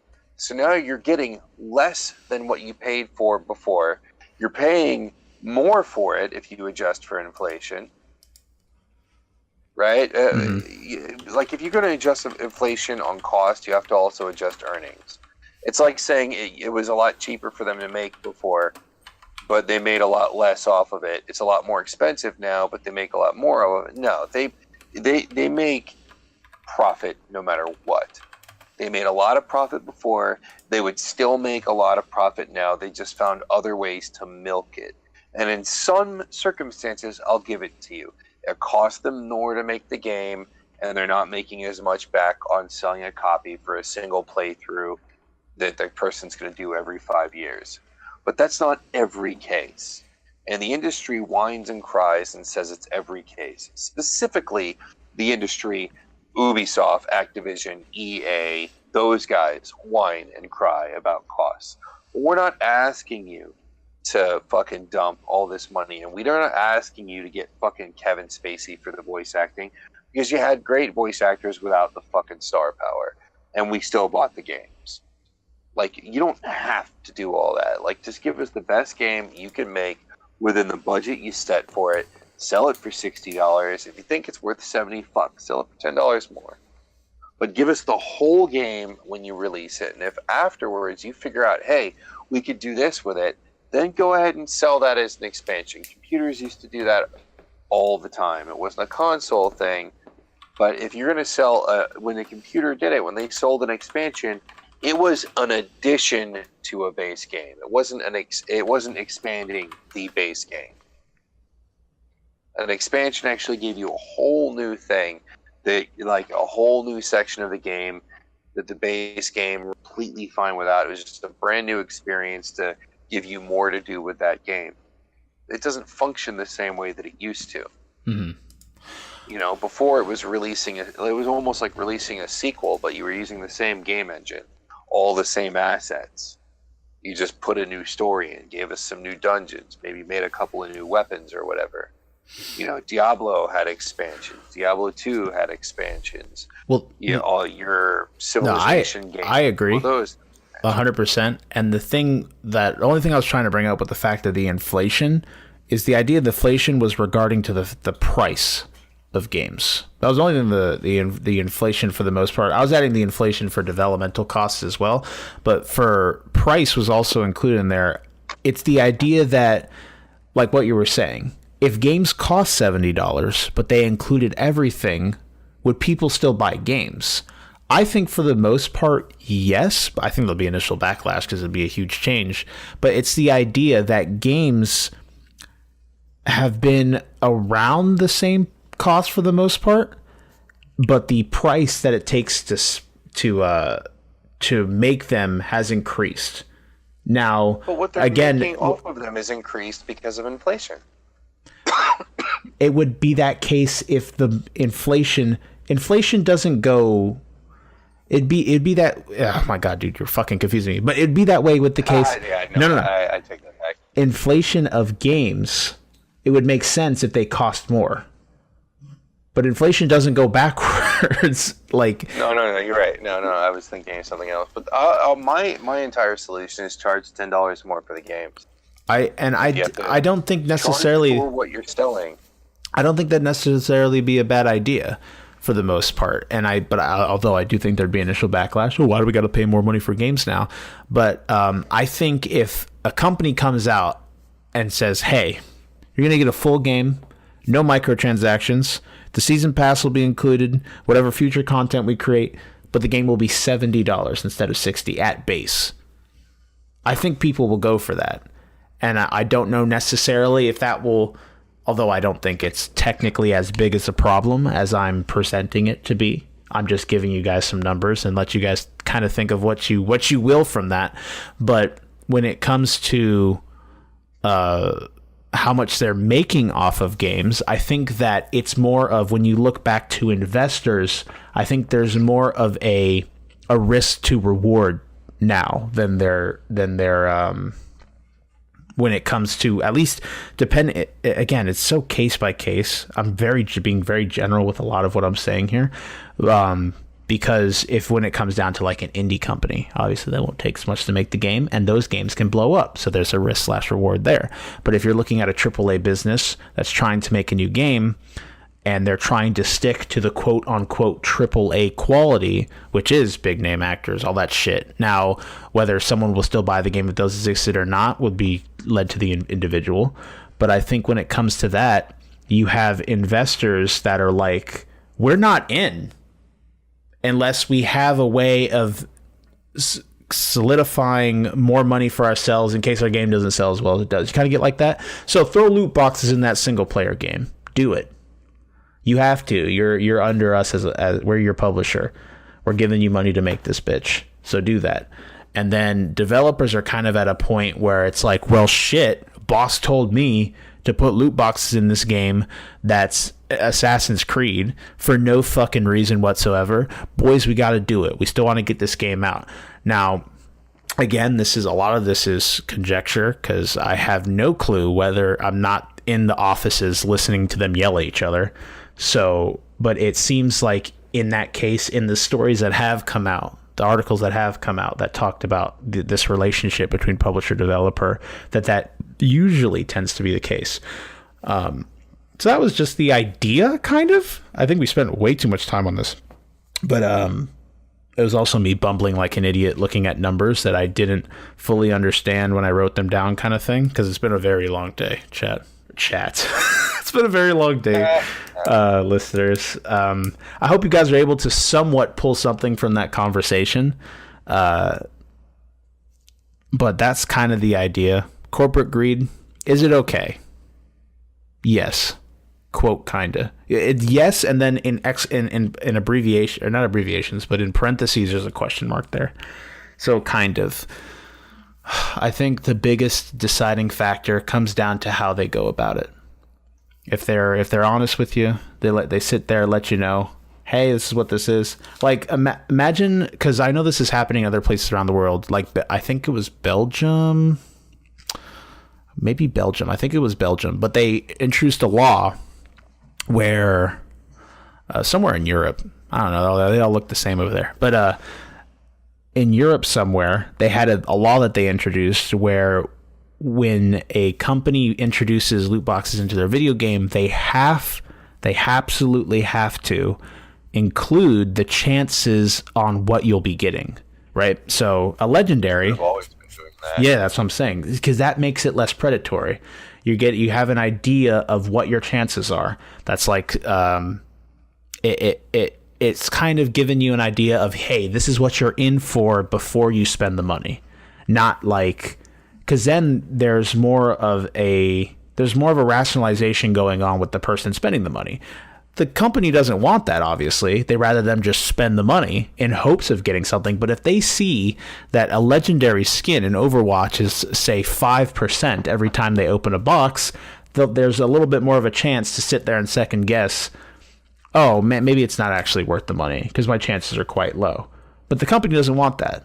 But I think that's a very good in-between when it comes to loot boxes, because then either that or provide another method of acquiring the skins without having to spend money on the loot boxes. That's what I don't like about Overwatch's loot boxes. And I've said it before, but you have to buy the loot box if you want a specific skin. A new skin comes out for an event. Bitch, you best believe you're buying 50 boxes trying to get that skin. Will you get the skin? That's not fucking guaranteed. Godspeed. That's what pisses me off with loot boxes done in that style. Now, like things with League of Legends, like I love League of Legends, obviously, but they have a store. You can buy a skin. It costs $10-15, whatever. You have that skin. You own it. It's yours. Don't have to worry about it. But they recently introduced a loot box system. Now, the loot box system, you can buy the boxes, but you could also earn them in-game. And the store still exists to buy the skins. the loot boxes are just another way of you obtaining said skins. Something for fun, something you can do that you can acquire for free by playing the game. You don't have to buy the boxes. And then if someone wants to buy the boxes, it's a way of them actually, they're legitimately paying to gamble for that item, because they can just go and buy the item themselves. And I think that's a good intermediary method of doing that type of business practice with those things. So let us know what you guys think. We'll probably go ahead and call it there. I'm gonna have to do some weird editing this episode, but yeah, again, let us know what you think. Do you guys think that companies should be doing this? Would you buy a game that's $70 but has everything included? No microtransactions. It comes with a shitload of skins that you own all from the get-go, blah, blah, blah. You may have to unlock them, but... Yeah, things of that sort, where it's for sure buying the $70 game, you will not be putting money into it afterwards, and you'll still be getting continued content for some set time or whatever. Would you be willing to spend money on a game like that? Or are you more fond of the $60? There's other things there's other content drops, but all those cost money post. I think that the gaming industry now, I think for the most part, I think companies kind of want to stay where they are because they are making buku bucks off of these microtransactions and further support like things and stuff like that. So I doubt that they want that to change anytime soon. So I think that more of the companies would be less willing to do $70 games than the gamers would be. So, but you never know. We don't know what's going to be going on in 5 to 10 years. I'm just excited to be playing some awesome fucking games. Enjoying 76, enjoying Pokemon Let's Go. And I wouldn't trade the world for it. So, before we call it a night, Shawn, do you have anything else to say on the subject? Anything else to add? No, I think I made it clear, except for when I got my inflation backwards for some reason. I was like, yeah, you confused the shit out of me, bro. Like, I was already confused trying to explain it in the first place. Confused. It was 100% one of those things that I sat down and I'm like, oh, this looks so good on paper. And then I started to say it and I'm like, is this Chinese? What am I? The fuck am I trying to explain here? Like trying to explain calculus to a preschooler. Except I'm the preschooler and I'm reading the calculus. So, I pretty much said everything, but it's not like I haven't said the same shit for like since you met me. Like I found it extremely frustrating. I'm a lifetime Capcom fighter fan, and all of a sudden the new Capcom fucking game finally comes out after all these years, and I'm all prepped to buy it. And then I find out that not all the characters are included. One of my favorite parts about playing fighting games is unlocking, the hidden characters. Finding out how to get them, how to fight them, how to unlock them, how do I get this and that. And then all of a sudden I find out that all these characters that the game was designed to have from jump, I have to pay an additional $20 per season to be able to play. So ultimately it's going to cost me $120 to play the whole game. Or when you look at The Last Dead or Alive, it is a good game. It's a good fighting game. Dead or Alive has always had a really interesting fighting engine. Boobies aside. Like, I always really liked that fighting engine, and it was fun to learn. It had a great counter system. It didn't use charge moves. It didn't have charge up meters. It was simply, reversing this type of attack and then using that as an opening to bring your attack in and seeing you really felt like Bruce Lee playing those fucking games. It was awesome.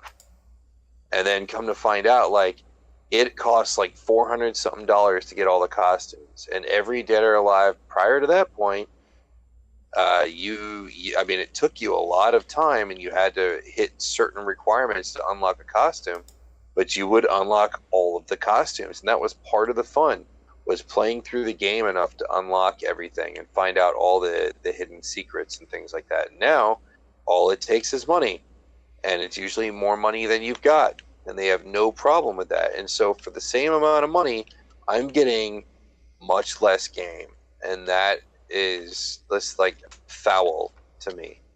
Like if you're not going to give me a full gaming experience for what I'm paying you, because it's not enough money, then charge me what the fuck the game costs so that I can get my game, because I cannot afford to sit there and give you like $300 for a fucking $60 game. That's insanity. That's absolutely fucking bad shit. And I mean, they're not all that extreme of an example, but they are all like that. There's the only reason why I didn't buy the last Marvel vs. Capcom, outside of the fact that they took out some of my favorite characters like Wolverine and whatnot, was because it didn't come with all the characters. All of a sudden, they've got season passes now. I didn't even know they were. If I had known they were doing that with Soul Calibur, I wouldn't have bought that either. Like, I legit thought that I was going to be playing through the game and qualifying certain things and unlocking certain characters, just like I did the last time I played the game. I did not realize that I was going to have to be buying them, and that just you're completely ruining part of my favorite experience in modern fighting games, unlocking the hidden characters, because you want to make extra money off of me. If the game costs more to make, charge me the money. I have no problem with that. But I've said my piece. All right. Again, let us know what you guys think. We're going to go ahead and call it on episode 74, Thought Patrol Podcast. It was a doozy. Holy shit, we've been doing this for 3 hours. Let us know what you guys think. We'd love to hear from y'all in one way or another. Did we do good? Did we do bad? I don't fucking know. It's up to you guys. Again, let us know. Shawn, hit him with it. Please and kisses on your pink parts, bitches. Yet again, I do not have a fact. So, let me find one real quick. Nobody expects you to have a fact ready anymore. I always tell you to drop your bomb or whatever, and then I'm sitting there like, oh shit. Wait a second. Alright, here we go. Before we go, I shall leave you all with a thought. Mr. Rogers is an ordained minister.